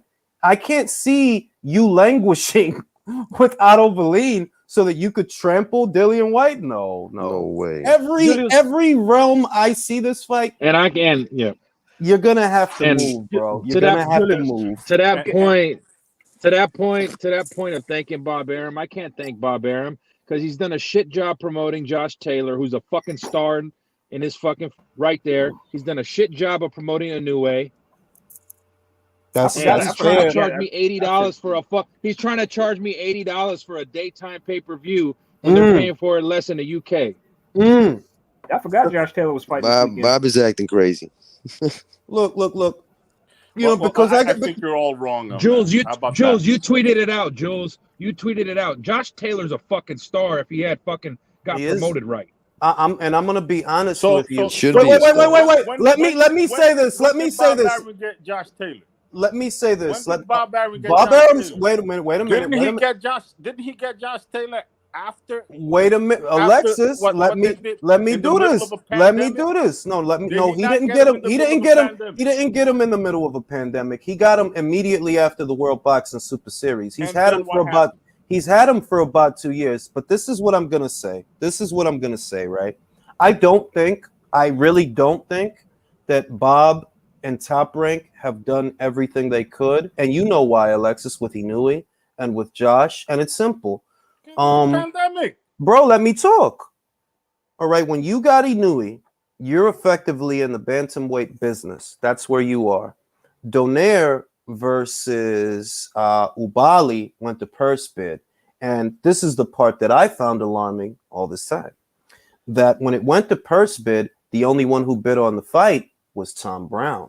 Like, why is Tom Brown the only one bidding on the fight if he knew he just signed the Top Rank? He needs opponents. Go get him. If he's not with the PBC, then go get the fucking fight. Shouldn't cost you that much. It's a couple of bantamweights. One of them is coming off a loss. This fight can't cost more than $1 million. And it didn't. It costed under $1 million. Well, just, like under there, between the purses of the fighters, yada, yada, yada. And that's where I felt that Top Rank dropped the ball. That Inoue ended up in these shit show fights, fights nobody gives a fuck about. Inoue versus Donaire 2 could have happened in either 2020 or 2021 had Top Rank got on the ball. Thankfully, due to the promoters in the Far East, in Japan, they're the ones that are making it happen, not Bob. It is not Top Rank. Otherwise, it would be in America. It is the promoters in the Far East that are going to put that together. That's my understanding, that they're in the middle of negotiating that, and the announcement's going to be made shortly. but this could have happened much sooner had Top Rank not dropped the ball. You can't act like every decision Top Rank makes is the right one. No, Well, it isn't. I think that their what do you call their strategies to get the star and you get the fight. So yeah, but you got the star and you put him in 3 fights that nobody gave a fuck about. And now go get him in a fight that you will give. It's not, but it's not them getting him. It's the people that always had him there. But now Top Rank. But now they'll get to broadcast that fight. Is what I'm saying. Because I wouldn't have been able to see it anyway. I've been seeing Inui for a while now without Top Rank.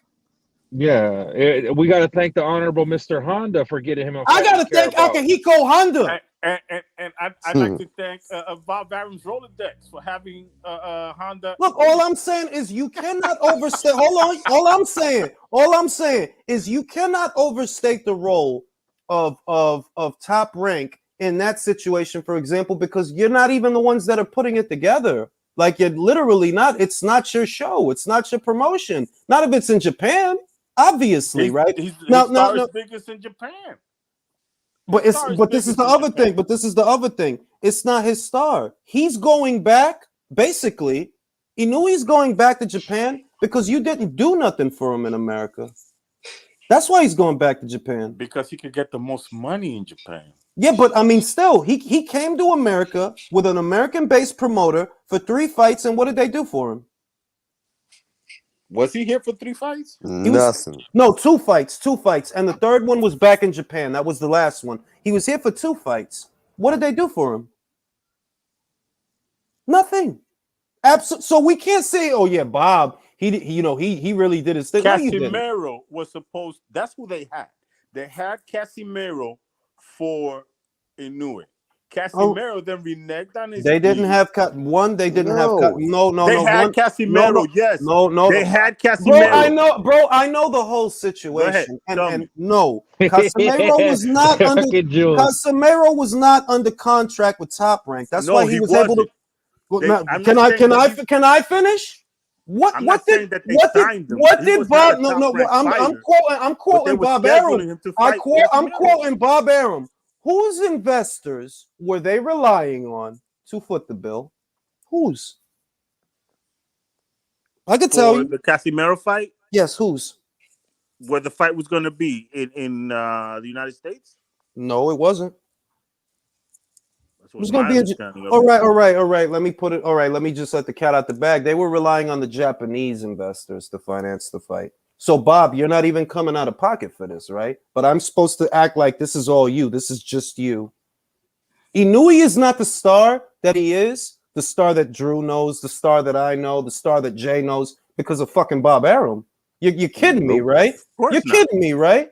So what am I? So why are you expecting us to look at it as if Bob Arum is the reason that he's so successful? No, the World Boxing Super Series and the career that he already had. We know that. That's okay, but then why are we thinking Bob Arum again?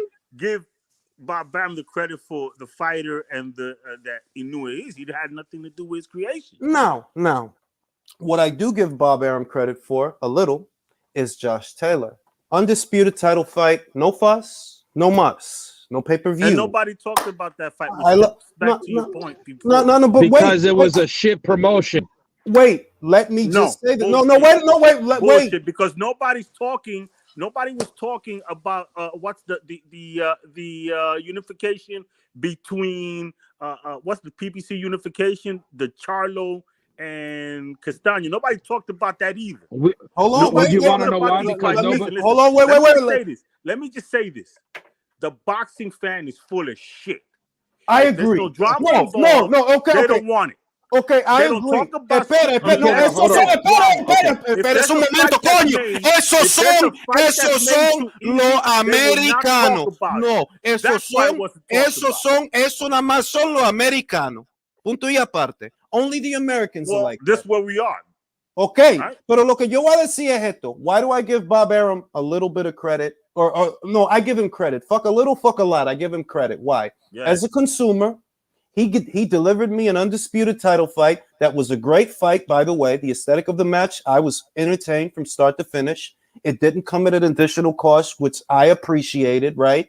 Because I had to pay for Charlo versus Rosario. I had to pay $80 for that. I paid for that. But when it came to a better, what turned out to be a better fight, an undisputed title fight, I didn't have to pay extra for that. I got that as part of my regular old ESPN. I appreciate that. I appreciate Lopez versus Lomachenko also. That could have been a pay-per-view. They decided to give us that. So I do appreciate that, right? But if you ask me, do I think they did everything they could have done with Josh Taylor? No, I don't see that. And to add to that, I have it on good authority. I have it on. Wait, hold on. No. And what's his name? Hold on. Okay, go ahead, Drew. Go ahead, Drew. You got the floor. Drew, you got the floor. Go ahead. Shitty authority. All right.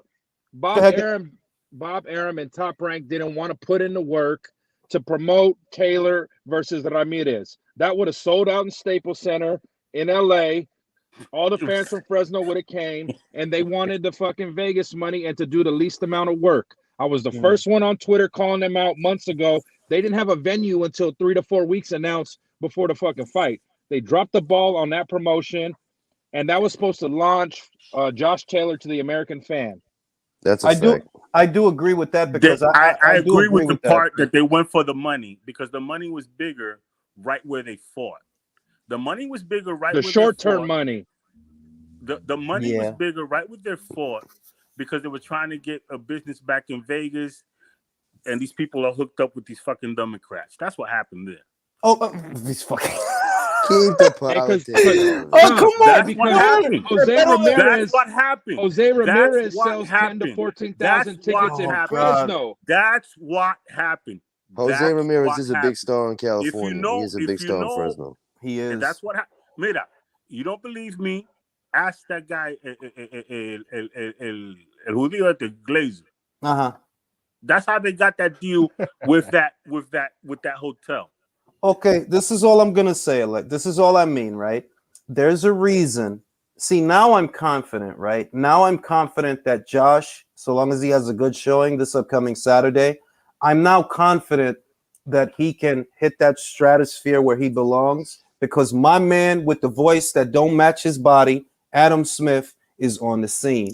And the young blood, Ben Shalom, he looked like he could be related to me. He looked like he could be like my child because he like 26 or whatever and shit.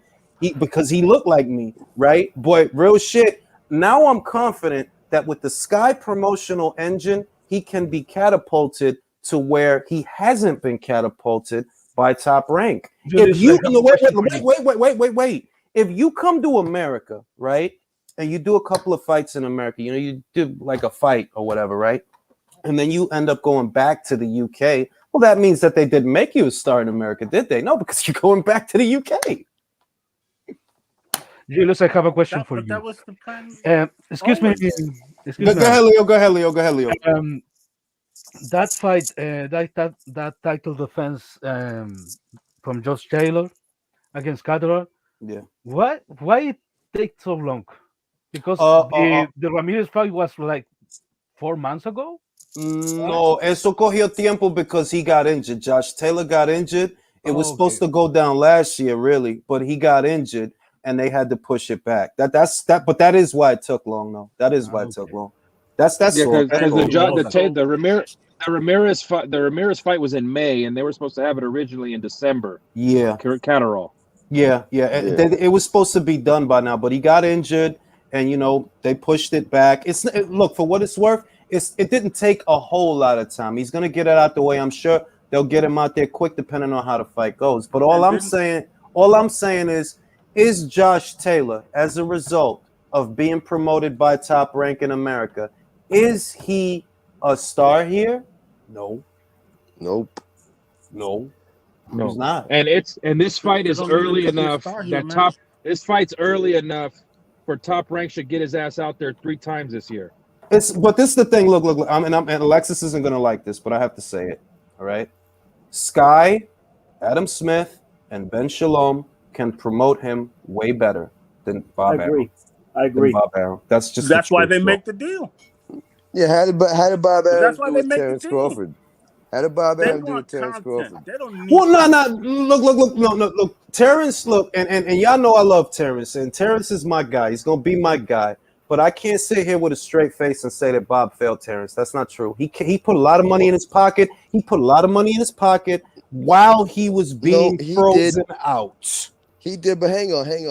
Look at the reception and that Terrence Crawford got over there in the United Kingdom. You mean to tell me if Terrence Crawford was a UK born and bred fighter and had the same exact resume, being from the United Kingdom over there, he'd be in the same position? Let's say this, Dream. Wait a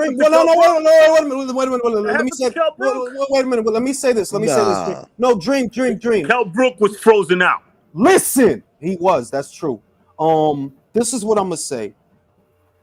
Crawford's People career, got short memories. Wait. Crawford's career that those Brits saw, right?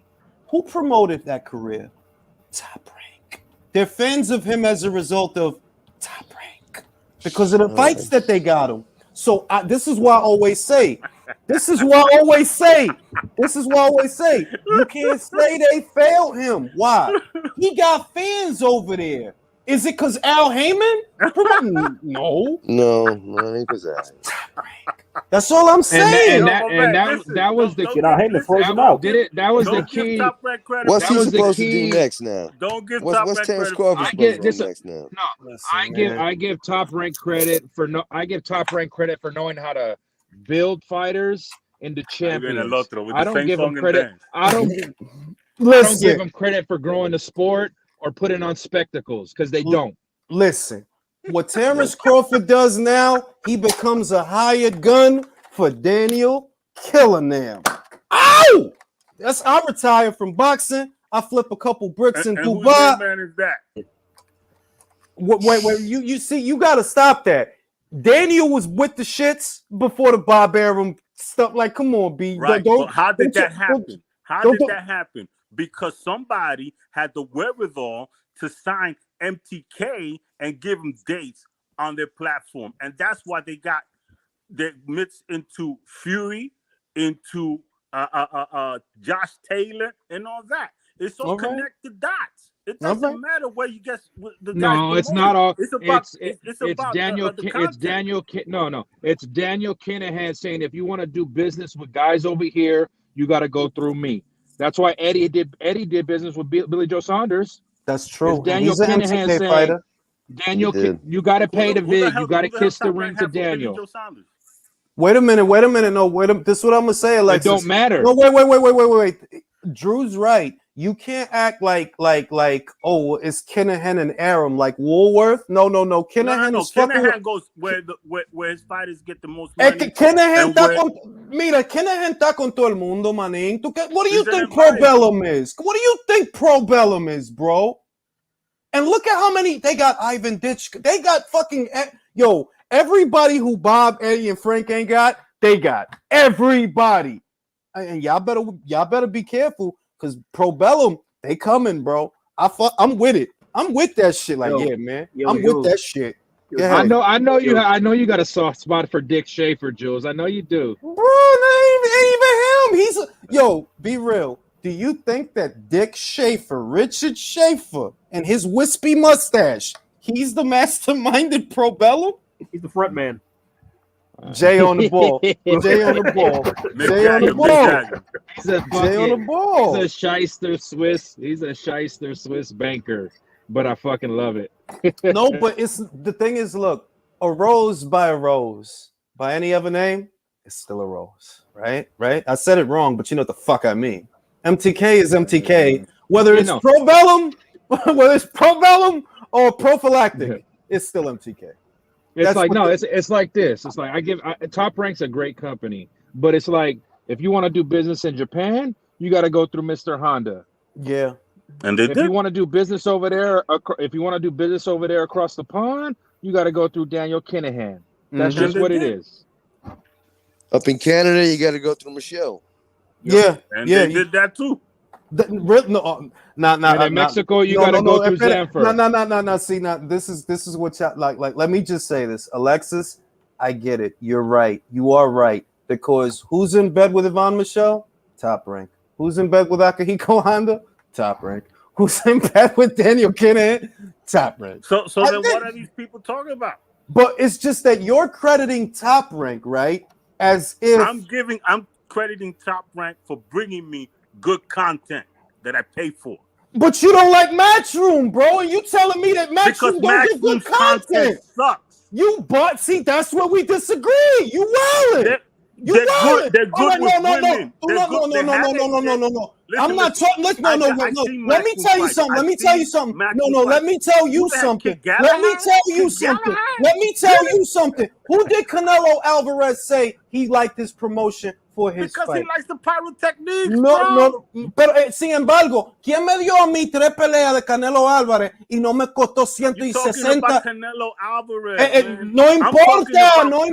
It's the same promotion. My brother. I'm talking about content. I'm talking about from the beginning fight to the end. Wait a minute. Let's talk about content. Let's talk about content. Who's been showing? No, wait a minute. Who's been showing me the Usyk fights for the last 3 years? 4 years, really? Who? Again, you're talking about specific. I'm talking about content. When I see Dillian Whyte get smoked, bro, get out of here. When I see Dillian Whyte get smoked, when I see Anthony Joshua get smoked, who gave me that? You telling me none of that was monumental? That's what you're telling me. You're telling me about big names. Fine. That's why I got the zone for the big fights. But you just told me that they don't have no content. But you just told me they have no content. I watch a Matchroom let me dead this right now. You wildin', bro. I'm a dead it. In America. No. Listen. In America, you saying that shit, bro. You saying that shit, but you subscribe to him. Yes. So you paying for garbage? Because I get to see. So you're paying for garbage? I get to see some Golden Boy joints. By the way. Oh, and how many? Oh, okay. Wait, I just want to ask you a question. Hold on. Go ahead, baby. What network was the indoor attendance record for any event broken on? Was it Showtime? Was it Fox? No, it was the Zone. Well, this is the thing. Exactly? No. Let me. I'm gonna make it crystal clear, right? The biggest moments in boxing have not happened on Top Rank, and you don't want to hear that, but it's the truth. When Anthony Joshua got knocked out in what is the second biggest upset in the history of boxing, or at least in the top 10, that wasn't a Top Rank show. Mm-hmm. The biggest name in boxing in America hasn't been boxing on Top Rank, and he's not about to either. That's the truth. You know what I mean? Even PBC got him for a fight. Top Rank didn't. So the idea, bro, don't interrupt, bro. Who do they have for? Hold on. Who has Top Rank have for Canelo? Artur Better Beef, Joe Smith Jr. No. Who has Top Rank had for Canelo? What do you mean? Who have they had? They have light heavyweights, don't they? In other words, they haven't been strong. No, bro. No, listen. No more. Listen. No more hypotheticals. No more hypotheticals and creative arguments. The biggest names in boxing. The only big name that Top Rank has is Tyson Fury. I'm telling you, that's the only big name they have. Canelo to fight on a Top Rank card. They haven't had a reason for it. So Bob Arum didn't say himself that Canelo Alvarez inquired into a Joe Smith Jr. fight. He didn't say that? You telling me? And then no, what? Wait a minute. You can't have it both ways. You said that they don't have nothing for him. What I'm telling you, punto y aparte, is that yes, Top Rank is a great company as far as I'm concerned, and it's the gold standard for content in America. But overall, the biggest names in boxing have not been boxing on Top Rank. Not lately. Here's the thing. In the last 10 years, who's trying to grow the whole sport? Top Rank. Matchroom or Top Rank? Get the fuck out of here. How? Top Rank. How? Oh, wow. Top Rank. How? Man, God, How? you see, Top How rank, has Top wait. Rank who grown brought women's you the boxing? Bridger? Who brought you the first Bridgerweight championship? Yvonne Michelle. Yeah. All right. Yvonne Stop it. Michelle. Broadcasted where? Yvonne Michelle. Broadcasted where? Yvonne Michelle. Broadcasted where? Bro, you talking about Was broadcast? that on right? the zone or was Yo, it on ESPN wait a minute. Plus? Wait a minute. Was it on the zone or was Wait a it minute. on ESPN? Wait a minute. Was Wait a it on minute. Wait a minute. ESPN Plus or the zone? If that's your Was it on idea, ESPN Plus? no, it was on ESPN. Who's doing shows in Milan, in Italy, opening up new markets in Australia? Who's doing that? Is that Top Rank? Who's bringing you? Is shows that from no? Is that Russia? Top Rank? I answered your question though. Who's bringing you show in Russia from? Let me YouTube, see, Kazakhstan? RCC. They have a YouTube channel. YouTube is doing that. YouTube is doing It's that. not on ESPN Plus. Oh, you talking Why about what the the American- Linares why fight? That's growing the sport. not on Linares it's not on Linares ESPN Plus. versus Abdulayev is growing the sport. Let me tell y'all something, Come bro. on, B. Let Come me on. tell y'all Come on, something. Why are the women? Yo, Why are the, Yo, y'all Why sure are the- y'all not LDBC? why are the women fighters leaving Y'all to America? motherfuckers is LDBC, No, bro. no, that's not. And I'm not even. No. Listen, I'm not going. I'm a global fight fan. No. The Listen. haters No. win. Fight No fan. bullshit. No The haters bullshit. win, No ladies and bullshit. gentlemen. No Oh, I gotta bullshit. see- Because we're going into an area that Hey, I. listen. Wait. I'm not Go done, ahead. bro. Can I talk? Go We're ahead. going It's into your an show, area. goddamn. Fucking right it is. Now we're going into an area that I, as a consumer, don't actually give a fuck about. But as a consumer, what I can say, right, is that I got to watch the biggest name in the United Kingdom for the most part for the better portion of the last 3 or 4 years. I've gotten to see the biggest name in boxing in the United Kingdom and some of the biggest names in boxing in the United Kingdom as part of Matchroom shows. That's the truth, right? I also got to see some of the bigger names in Uzbekistan, some formidable fighters in Spain, and what's the other shit? Italy, right? This is all Matchroom.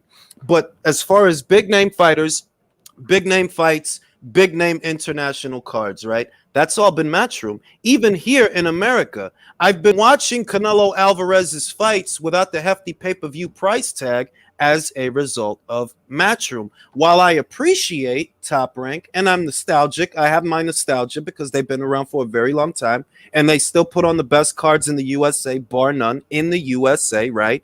I'm not going to pretend they're international because you have Yvonne Michelle cards, bro. Like, really? Because you show Yvonne Michelle, you're in, Canada. They're showing cards in Canada, yo. They brought you on, fights B. from That's France. still that's North America still. I've watched Tony Yoka in France. I've watched fucking Russia. I've watched. But wait fights from wait a minute. Kazakhstan. Oh, Russia. shit. Yo, Come can on, I man. can I ask you a question Mexico. right quick? They're in Mexico. Wait, shit. You know what it is? Can I do- You know what it is? That when Bob does, he doesn't talk shit about it.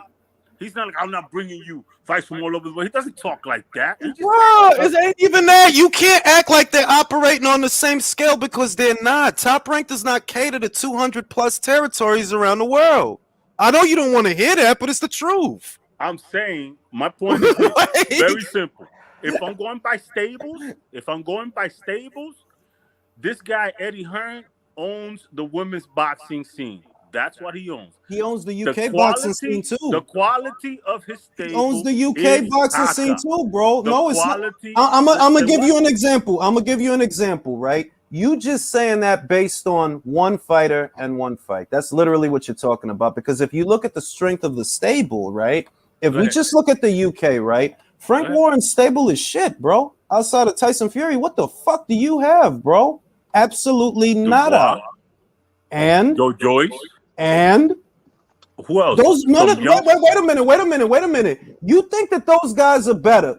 All right, let me put it another way. Why was it if those guys are what you say they are, right? I'm saying Why good was- fighters, good stable. All right, good fighters. All right, whatever. All Joe Joyce actually did was languish with Bryant Jennings, and he beat Daniel Dubois. Congratulations. Who are you calling out after that? I know who. Who? Dillian Whyte. Because he's a no. But let me finish. and Let me Dillian Whyte finish. didn't Yo, take that bro. Let me finish. You're telling me that his stable is caca, but I watched one of his fighters do to Frank what Bob Arum's fighter did to him. He sent Felix Cash over there to fight Frank's unbeaten guy, Denzel Bentley, and Felix Cash beat the fucking shit out of him, bro. Right? See, I'm not mad that you don't watch all of this stuff. I get you, bro. We're old. We do what the fuck we want. I'm with you, right? Boom. I'm with you. I'm with you. Boom. But I'm just saying that when we talk about the strength of the stables, it's really Top Rank, the strength of the stables. Maybe it's a little more here. Top Rank Matchroom or Top Rank Matchroom. But after that, it's maybe it's PBC. Maybe it's Golden Boy. Right? Those are the top two, bro. Those are the top two, bro. Those are the top. Listen. After the Fury, after the Whyte Povetkin fight, Eddie Hearn was interviewed saying, "We did 50 cards around the world this year, and in 2022 we're gonna do 60." Does Top Rank have the capability to do 60 fucking cards around the world? They don't want to. No. But it's not about to. They're trying to grow the Alexis, sport. that's not the question. Alexis, that's not the question. They have about 80 fighters. They worry about them, and then they do deals to broadcast other people's Listen, content. Alexis, this is all I'm trying to tell you, bro, right? This is all I'm trying to tell you, and this is the truth, right? All right? Top Rank is cool. Don't get me wrong, but they're not growing the sport. And the gang. Wait, let me do this. Top Rank's not growing the sport. That's the truth, right? Matchroom does more shows, and they're operating on a much higher level in more markets, more territories globally. That's just the truth. I get more content from Matchroom, right?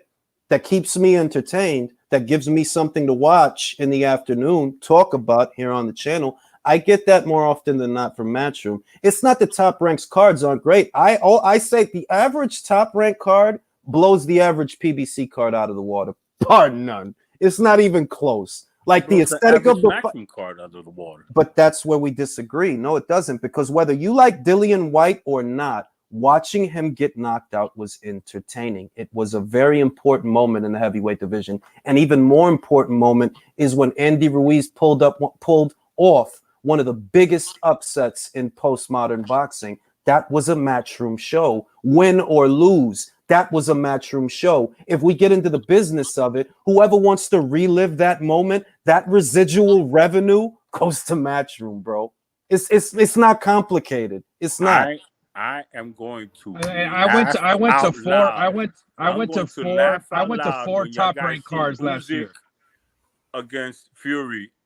And Eddie Hearn has no. I mean, listen. No, because see, now you're getting into something else. If you're asking me, no, you are getting into something else though. If you're asking me, does Aegis Climas have the relationship with Bob to let them? Yes, I could have told you that.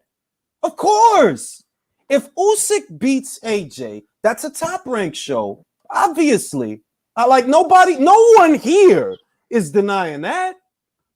But that's not the point. Now you're doing what you said I was. Oh, you're just talking about two fighters. I thought we was talking about the stable, the whole stable. I thought we were talking about at what level the promotional outfits are operating. Top Rank is cool. Right. Don't get me wrong. And I'm talking, but when I say the stable, I'm talking about, man, from prospect to champions, and giving me fights on many different levels and how the entertainment value of each fight.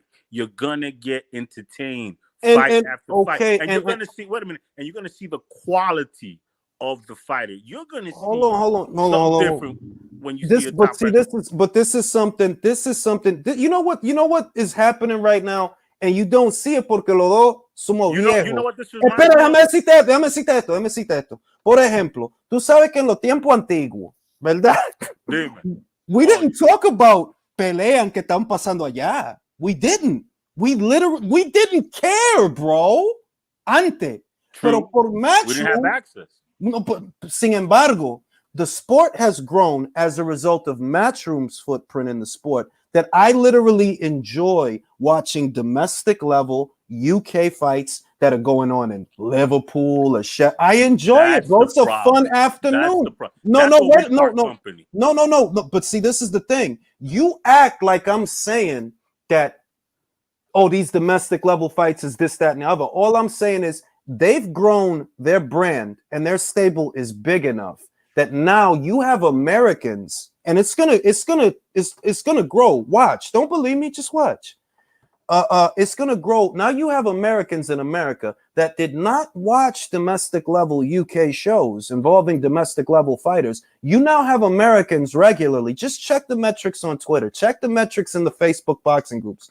People are watching. They weren't watching before, bro. Who was the guy before in the UK? Frank Warren. Were they watching his shows way back when here in America? No. Fuck no. But how will they? It's not the point. They didn't have the access, bro. They didn't have these apps. Bro, it's not that. It's that if the sport has grown, if the footprint of the promotional outfit has grown to where now the modus operandi for those interested in seeing a show in the UK, now you can do that. And when you do that, and when I look and see who's watching, when I'm on my social media typing my bullshit, el disparate que I'll be posting, ¿verdad? Who are they watching? They're watching a fucking matchroom show, mira, bro. El trabajo tuyo no es disparate. No diga eso, coño. No, pero yo no me estoy diciendo que, mira, el mundo se está cambiando. Y yo veo que eso no fue Frank Warren que cambió ese scene allá across the Atlantic Ocean. It was Eddie Hearn. It was Eddie Hearn, bro. So dale su crédito. Let me add to this. Out of 50, hold on. What did Eddie Hearn do? Try to come to America with $1 billion and try to sign this and that and the third. And what did he get to show for it? Boo Boo, Devin Haney. And you're just speaking about America. You're just speaking about America. Espera, pero tú sabes que conmigo no se puede. Espera, pero tú estás hablando como que hay americano aquí en América que está haciendo mucho dinero. ¿Cuál? Not Errol Spence. Come over here with $1 billion and you get boo. Hold on. Wait a minute. You had Terrence Crawford, one of the best in the world. You didn't turn him into a household name. Who? Terrence Crawford? ¿Qué lo que? Embuste mío. He's one of the biggest names in boxing, isn't he? But is he? Pero 130 pay-per-view sold, manín. Eso no son embustes míos. Eso es lo que se está vendiendo. No, espera. Eso es lo que se está vendiendo. Tú no puedes traerle defectos. No te me vayas con Mike Conley. Yo no voy con este tipo. Yo nada más estoy diciendo que Eddie Hearn tiene su defecto. Está bien, pero Bob Arum tiene su defecto. No, coño, él es perfecto, coño. No me venga a mí con vaina. No me venga a mí con vaina, coño, que no te lo acepto. Él no es perfecto. Ese tipo no es perfecto. Okay, Leo, go ahead. Wait a minute. I'm kind of confused. Okay, a ver. Doesn't matter where the fights happens. If you're to me, it does. Why? Because okay, you think the matchroom cards, they are, let's say, they are not that good without Anthony Joshua and Canelo Alvarez. They have other fighters like, I don't know, Okolie, Conor Ben has promised also. So you don't watch those fights? You don't like it, those guys? You are not interested, Alejandro? Conor Ben. Esa es la pregunta. I love Conor Ben.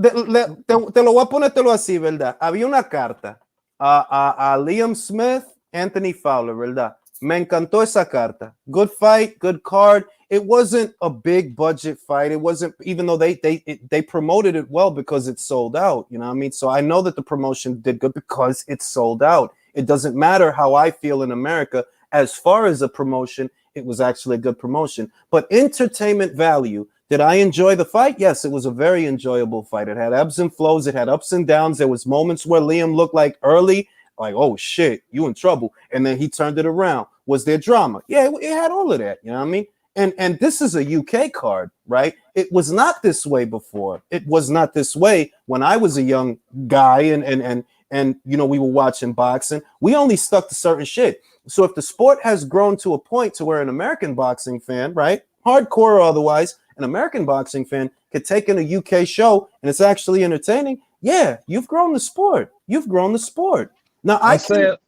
Hold on. Now, the other day, they had Robson Conceição versus some fucking guy, bro. You're not going to sit here and tell me that was a top-notch card, bro. No, it wasn't. It wasn't, bro. That shit was traga. Haraka. All right, that was Top Rank about 2 weeks ago. Esa carta no servía, man. ¿Qué tú quieres? Ellos no son perfectos. Ellos no son perfectos. The bottom line is this. I went to 4 top-ranked cards last year and 2 Matchroom. I was more entertained, and there were better events at the Matchroom card. Chocolatito Estrada and AJ Usyk. Yeah. Good fight. Energy is better at a Matchroom card than the fucking top-ranked cards I went to last year. De verdad. And I went to 4. I went to 4. And you judge it off of Usyk fight against AJ. I just said Chocolatito and versus the Chocolatito Estrada. fight against Estrada. Okay. I went to Conceição Valdez. I went to both Lomachenko fights, and I went to Crawford Porter. All right, now I'm gonna give you another example. Right? All right, now, you know, the purse bid. Tú sabes la situación con el López y el purse bid y toda la vaina, la bulla y lo peo, ¿verdad? Esa promoción for Lopez versus Cambosos, right? Esa cartica. Me gustó un tro. It was a good show, bro. And they bought that. You know, they put that together and they did it in a timely fashion.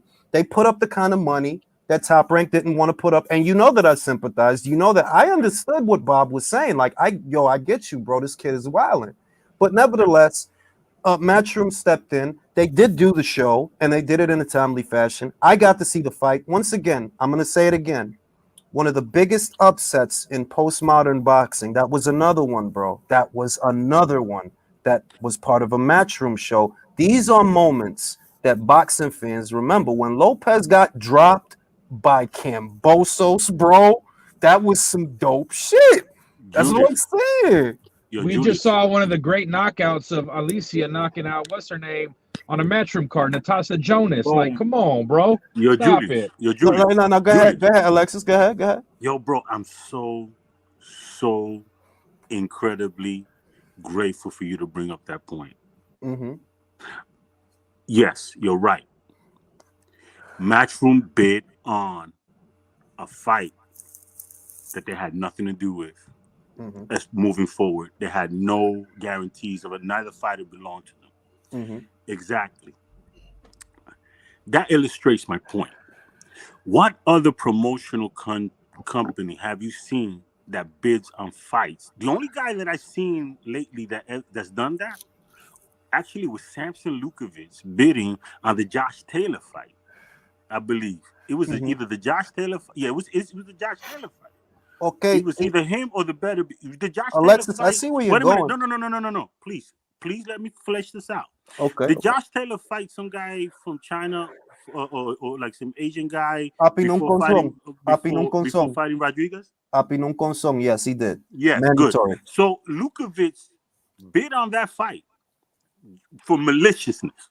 Okay, probably thinking that he can. No, Top Rank ain't bidding next because Top Rank is very consistent. Look, they were willing to lose that fight because there was no value to them, right? As far they signed the value to it, and then they said, you know what, if you want this fight, go ahead. We still have the fight.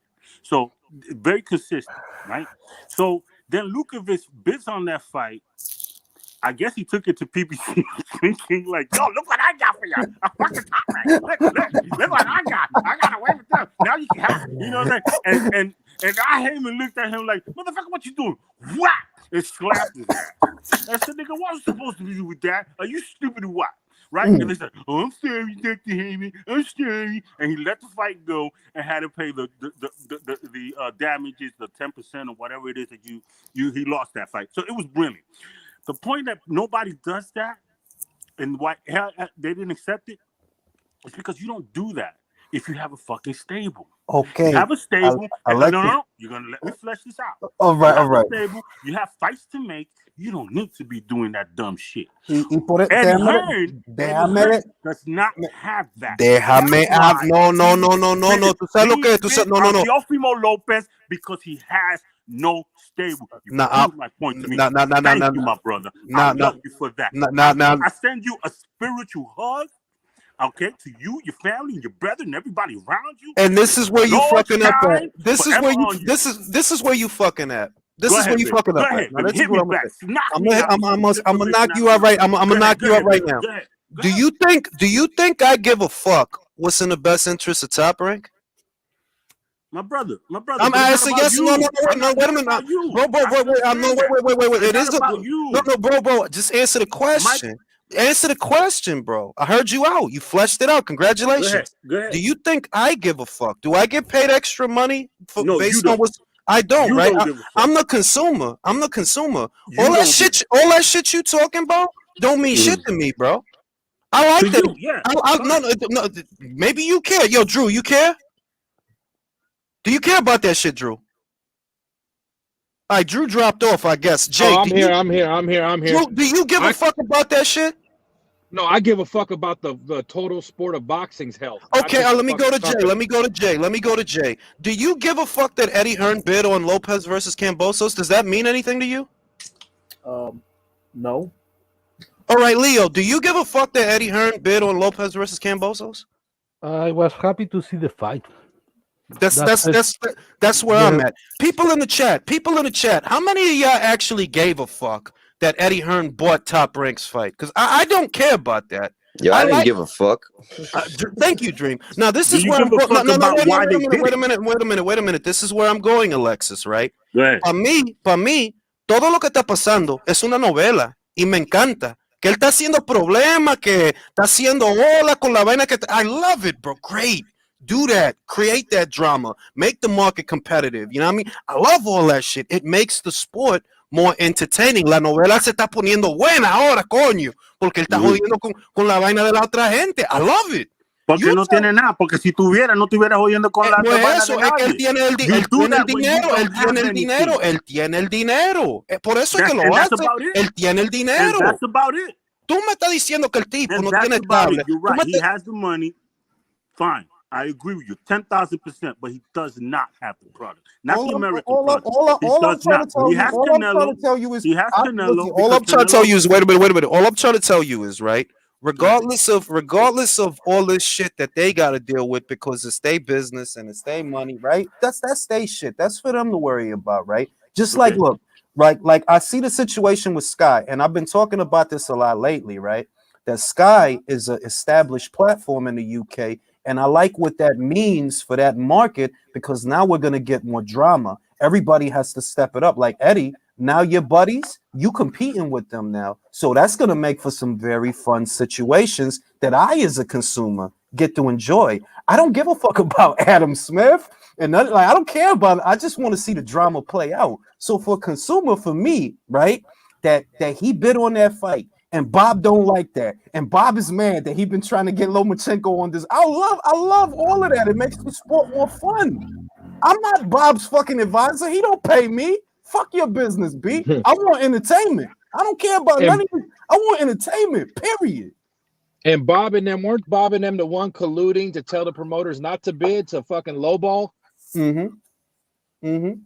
How's that good for the sport? And once again, I think it was great for the sport. No, it ain't even that. You know why it's great for the sport? You want to know why it's great for the sport? If you keep if you actually value a fight appropriately, because then it won't end up on pay-per-view. Me having to pay extra to see some shit. All right. And now, did you have? But you're gonna pay for Fury and Whyte. Bro, wait a minute. Yes, I'm gonna pay. Wait a minute, bro. Wait a minute. Did you have to pay paper? Did you have to pay pay-per-view to see Lopez versus Kambosos? No, but that's where it was headed. No, but I'm just saying that you said like Eddie Hearn made sure you didn't have to do that. Why you don't think Eddie Hearn, bro? He didn't. Wait a minute. Alexis. Ryan Kavanaugh wanted to take your money, bro. Did you thank Eddie Hearn for saving your money? Matchroom? They helped you, bro. They care about you, bro. My point, I like that I saw it. Well, actually, for the zone. Pero eso no fue bueno. Eso no fue bueno. I like that. Yeah. Remember that Ryan Kavanaugh. Ahora, espera. Esto es lo que yo estoy diciendo. Remember que Ryan Kavanaugh, él quería cobrarte a ti 60 pesos para esa misma pelea. My brother, how we got here is that I said that Eddie Hearn has no fucking stable, and him bidding on a fight with where he has no fighter involved shows me that it's proof that I'm fucking right. No, otherwise you wouldn't. How could someone have You know why that's not proof? You know why that's not proof? No, wait a minute. That's not proof because that's not proof because PBC. Look, wait a minute. You saying that because he bid on the fight? I am. But you saying that because he bid on the fight? You saying that because he bid on the fight? And you saying that because he bid on a fight where he doesn't have a fighter involved, he doesn't have no product, but the PBC bid on Donaire versus Ubali. You acting like that's some weird shit that never happens. They had to. Donaire I just want to know. Bro, Donaire was in the World Boxing Super Series, bro. What are you talking about? That's where he was coming from before they bid on that fight. I just want to know hey, how do you put on 50 plus shows around the world and have no stable? That's what I want to know. The quality is shit. That's a good question. That's a good question. The quality is over 200 fucking fighters. Who you saw? I'm talking about the quality of the stable. When I say he has no stable, I'm talking about he has no quality within his stable. So you're picking no. Wait a minute. This is what you're missing. Wait a minute. This is what you're missing. Wait a minute. This is what you're missing. You saying that. But you got a bunch of other people. He just signed a gold medalist. What are you talking about? Oh, that dude is awful, bro. Galil Yafai is awful. He's awful. Is he related to the other Yafai dude? Yeah, he is, but he's awful. He's awful. I heard that. Man, esa son opiniones tuyas. I can ask somebody else and they're going to tell me something different, bro. Esas son opiniones tuyas. Who gave us that Bam Rodriguez fight? Jules, who gave us that Bam Rodriguez fight? Matchroom. Who's giving us Martinez versus Chocolatito? Matchroom. What top rank card right now is like I could think of just one. No, I ain't going front. I ain't going front two. I ain't going front. That's what I was. I ain't going front. It's so real. How is the hate real, bro? I hate top rank. I hate top rank. Not with you, Julius. The hate is so real, bro. How's the hate when I went to 4 of their cards? Right now. I went to 4 of their fights last year. I went to 4 top ranked fights. I put money in Top Rank's pocket, bro. No, I can say wholeheartedly, nobody up here right now. I can say that 100%. Nobody up here hates Top Rank. But they don't know. They don't know. Nobody up here hates Top Rank, bro. You wildin'. You saying that. How? La negatividad, loco. I told that's cool, baby. What you talking about? Wait. I told Top Rank. Look, the fact is, Matchroom is growing boxing more than Top Rank right now. Let me say, that's just it has. Yes, it has. Look, I'm gonna give you an example. Wait. Let me give you an example of how Top Rank is not growing boxing, or at least they haven't been in the last couple of years, right? Now, Mick Conlon, I think he had a fight with TJ Doheny. It went down in Ireland, right? And I was expecting that, we would get to see the fight because I know Frank and Bob is cool. And it was a couple of cards that Frank had that we didn't get to see that, or I had to look y rebuscar to like, I thought this shit was gonna be on ESPN, bro. What the fuck? That's fucking the part that's gonna get different now. Because it's not.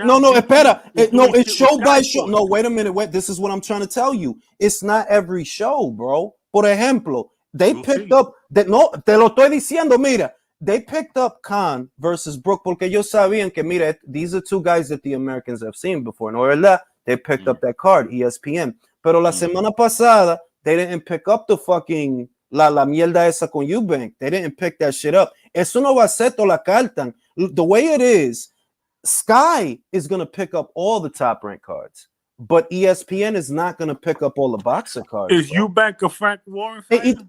Espera, esta la otra vaina. Not only are they not picking up all the Sky cards, they're not picking up all the Frank Warren cards, bro. They're not picking up all of them. It's not. That's a shame.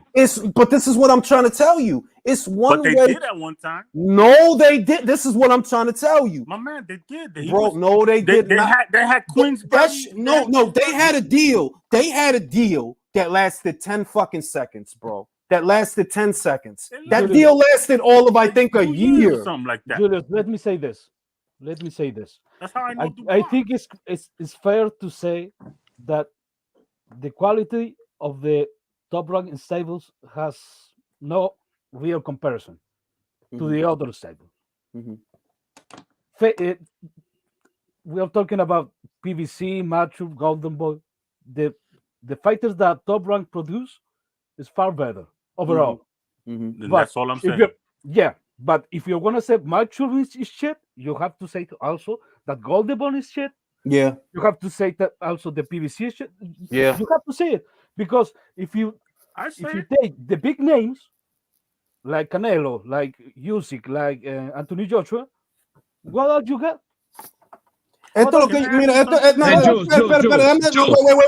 It's too many people talking at the same time. Hold on. Por ejemplo, ¿verdad?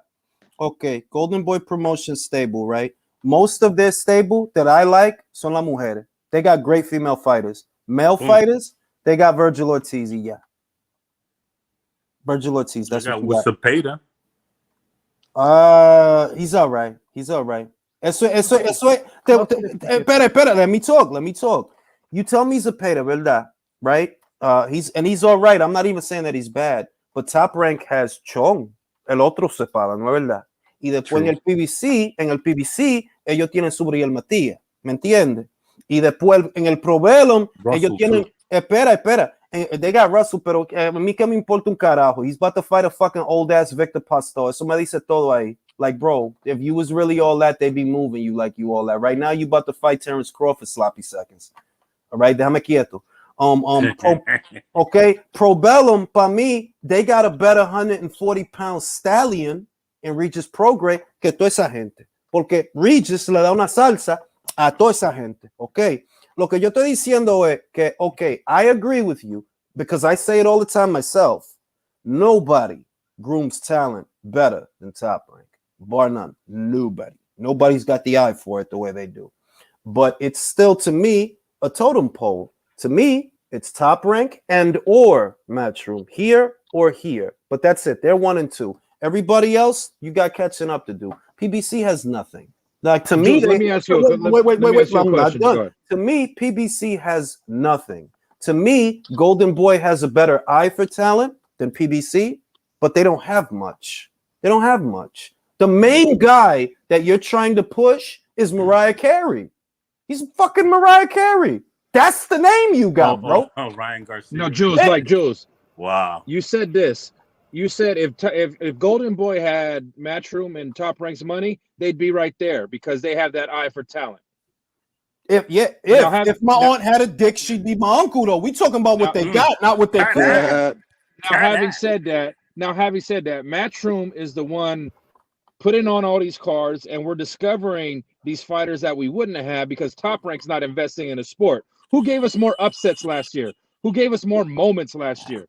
Yeah, for the health of the sport. I agree. When you tell me that, Golden Boy has William Zepeda. Vamos a ver. Golden Boy tiene William Zepeda. Who has Montana Love? Not true. It's not like Matchroom. What you're essentially saying is that they have nothing. Now that doesn't make sense, bro. I've seen a lot of good Matchroom fights. You're crazy. Some American cards, and not even where do you rate Montana Love? I would pick Montana Love to give Zapata problems, especially based on what I saw last Saturday. Hey, Jules, can I ask a question? Go ahead. By the way, I don't know if how long you about to stand, but Country was asking for a link. Just want to put that out there. But, well, hold on, because we crowded up here. We got a lot of guys talking. Oh yeah, no, I dropped the link. I got to step off, go to the treadmill. Matchroom's the number one promoter in the world. Yeah, I mean, everybody knows that. Everybody knows that. Yeah, but I just wanted to ask at a Top Rank at Matchroom, who do you think will put on the biggest shows this year? Easily. Well, that depends. First, I'll say, look, Whyte versus Fury. God willing, if they make the fight, God willing. You know, they say they signed the contracts, but this is boxing. Something could always go wrong. That has the potential to be at least in the top 5 biggest shows. Top 5. But this is the problem, right? Whenever Canelo Alvarez sneezes, that's the biggest show in boxing. Yes. If he sneezes, right? Yeah. So I don't know what's going to happen. If Canelo takes the 2-fight matchroom deal, okay, those are 2 of the biggest shows easily. It's already done.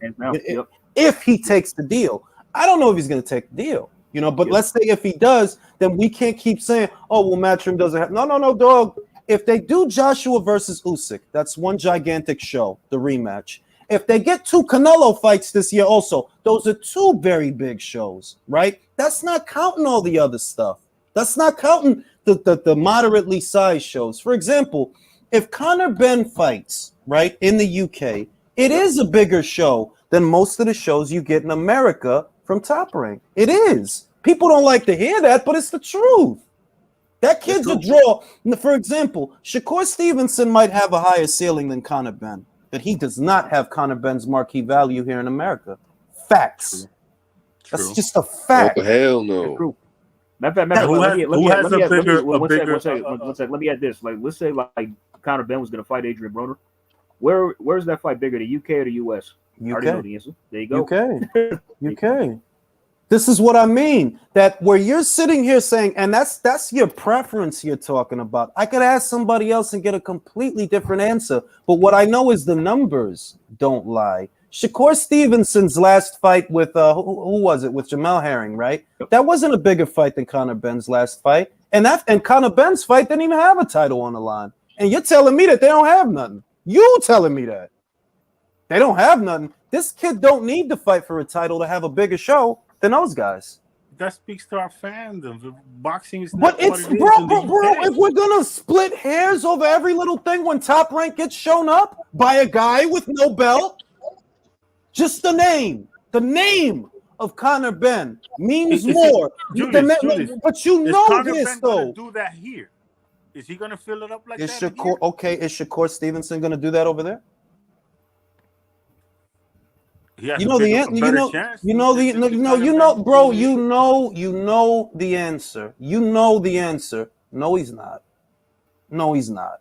You know that. You know if there was, let's say 130. Who does the UK have at 130?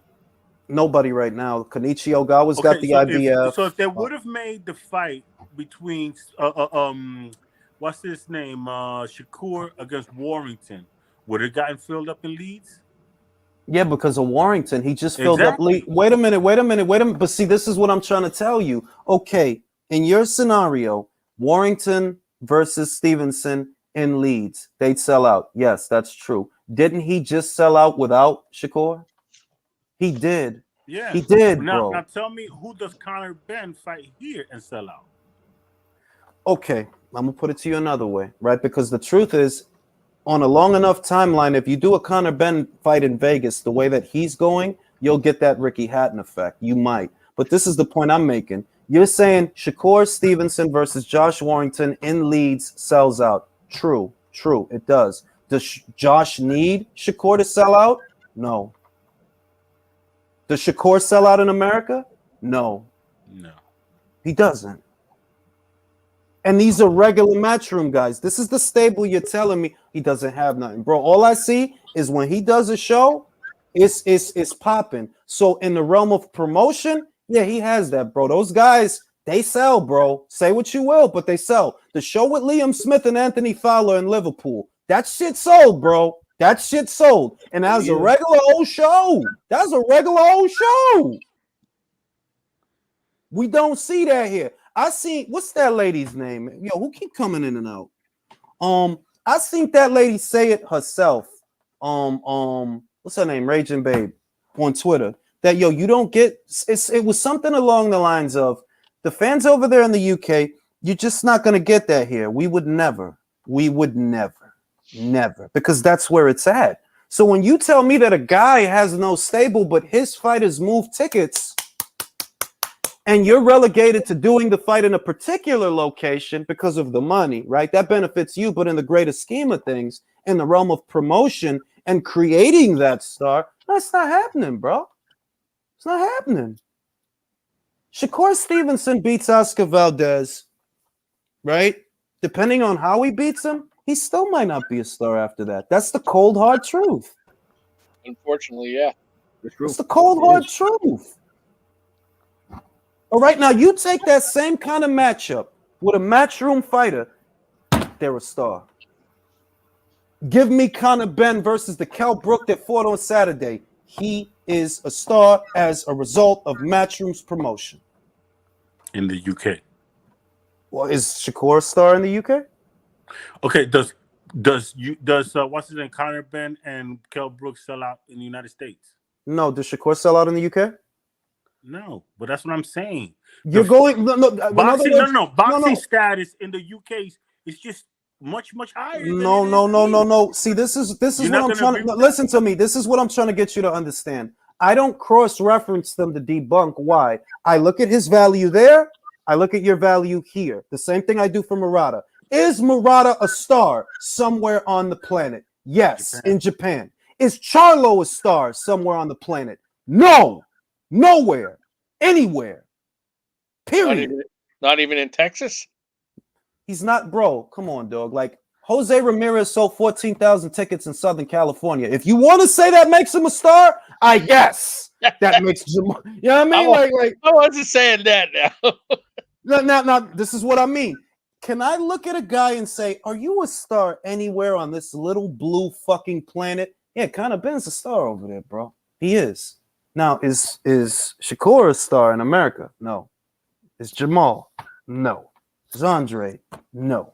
And I can just keep going down like that. So what I see is, hold on, I don't do the bullshit. What I see is this country is smaller, does not have as big a market to pull from, right? All of these people that live in this country are potential wallets for you to dip into and take that money. And what I see is in a larger pool of wallets, you're not pulling as many of them.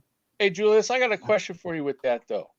With in regards to Conor Ben, I mean, yeah, he's a star. You're right, but if he didn't carry his dad's name, wouldn't that be isn't that like the exception? Okay, you know? Can Warrington sell out 20,000 tickets off his own name in Leeds? I doubt it. I don't know. He has. Yeah. He has. Literally. Well, it's a different crowd over there, so I don't know the it's a simple equation. I'm just counting money and tickets. That's all I'm doing. All right. I don't need to worry about, what you put in the sandwich. Is it a good sandwich? Yes. Is it a bad sandwich? It's bad, right? I'm not going to do all of that. I'm not going to split hairs because I'm looking at the promoter's ability to promote and create fighters and create names that sell tickets because that's what the promotion is. And I see him doing that more over there and you're doing that over here, except you have a bigger pool of wallets to get into. And this kid, depending on how he wins, I hope he wins great because I want him to be a star. All right. I want him to be a star. But if it looked like the Nick Thalia fight, you're not gonna be a star, bro. I don't give a shit. I have seen Terrence Crawford run through divisions and they didn't get behind him. All right. That's what we're dealing with. So when I hear somebody say, oh, well, Eddie Hearn don't bullshit, he don't know how to promote these kids, sell tickets. They sell tickets. And that's the name of the game. That's the name of the game. If we're going to get into promotion and stables, that's the name of the game. All right. Julius, wait. I think what Alejandro is saying that Matchroom doesn't have a good eye to build a good stable, to groom that stable. It buys what he needs to buy. For example, Top Rank doesn't need to buy the guys because Top Rank builds these boxers into great fighters. All right, let me rebuttal that. For example, the reason that Keyshawn Davis did not sign to Matchroom, in spite of having already debuted as a professional under the Matchroom banner, is because Matchroom didn't want to sign his brother. So what Top Rank did was they bought the brother. So to say that Matchroom is the only one buying fighters, that's not true. Top Rank decided to, okay, we'll take you and your brother. We'll take it. We'll pay. They bought that, bro. That's how that happened, all right? It's not one way. They give guys advances and all that extra shit. When David Benavidez was on the brink of leaving the PBC, right, for Top Rank, they gave him, I think it was $100,000 advance. Yeah, they buy fighters. That's $250,000. Something, yeah, $250,000. My apologies. They buy fighters, bro. That's the name of the game. And all I'm saying is you can't sit if that's your opinion, cool. I just can't agree with you. Although they have nothing. Not bullshit. Bullshit. Those kids are stars where they're from. Are your fighters stars where they're from? No. Julius, And you have some very accomplished guys, and you can't turn them into stars. For sake of this conversation, can you name me one Matchroom fighter, but born Matchroom fighter from the beginning that has been built to be accomplished? Anthony Joshua. Besides, it's a little Why bit does it have to? Well, come on. Why does it have to be besides? Give me Lawrence another one. Lawrence, all right, he said one. Lawrence Okoli. Okay, they've had him from the beginning. You're welcome. Yeah. But these handicaps is like, look, Top Rank has 50 years in the game, Lawrence so we Okoli's can't. a star. He in some ways he is. That's not the point. Top Rank has 50 years in the game. Wait a minute. Top Rank has 50 years in the game. So the game that you're playing is always going to be uneven. What I'm saying is I'm not playing that game. I'm saying I look at what you got now. Those guys sell tickets, man. I don't give a shit why they sell tickets. Your guys, they don't. And you're the promoter. And what I'm saying is that, listen, if you have an audience that values your product, you're gonna sell tickets. Over here, unfortunately, that's not boxing. Is not where it was. It's just not there. But over now, here, Alexis, but who do we for? But Alexis, all I'm gonna say, Alexis, all I mean is that okay, those new and innovative ideas to capture or recapture the imagination of the American populace, it's not working with Top Rank. Though it's not. It's not working for anyone. That's not true. That's not true. That's not true. That's not true. But I don't boxing. American fighter born in the USA. Sir, when we can find one? All right. Now, Leo, you're limiting the conversation to just America, right? And I get you. I'm with you, right? We're talking about what's going on in America. But what have I been saying? Matchroom caters to 200 plus markets around the world. They just signed a host of Australian fighters: Ebony Bridges, Brock Jarvis, Sky Nicholson, Dempsey McKean, and something Parrow, right? Let me finish, all right? Where I see that Matchroom is bringing me Australian fighters that I would not otherwise be familiar with. Can I say that any of these older promotional outfits and established ones like Top Rank are doing that exact same thing in that same abundance? No, they are not. They're not. It's not a hard equation. No, you're not. You're not operating at that level. You're not. But they brought you a lot of zoo fights, about 2-3 zoo fights. Brody, wait a minute. I was watching Tim Zoo before they jumped into bed with those people, bro. And they didn't show me every Tim Zoo fight. They didn't show me the last one. No, they didn't. Like, this is what I mean. Like, we can't overstate the role that, look, Top Rank is a dope outfit. I'm never going to take that away from them. They still bringing me great ass fights. I'm not taking that away from them. But it's not a slight at Top Rank to say that, no, you're not operating on a global scale. You're international, yeah, to some degree, but not as much as these guys. You're just not.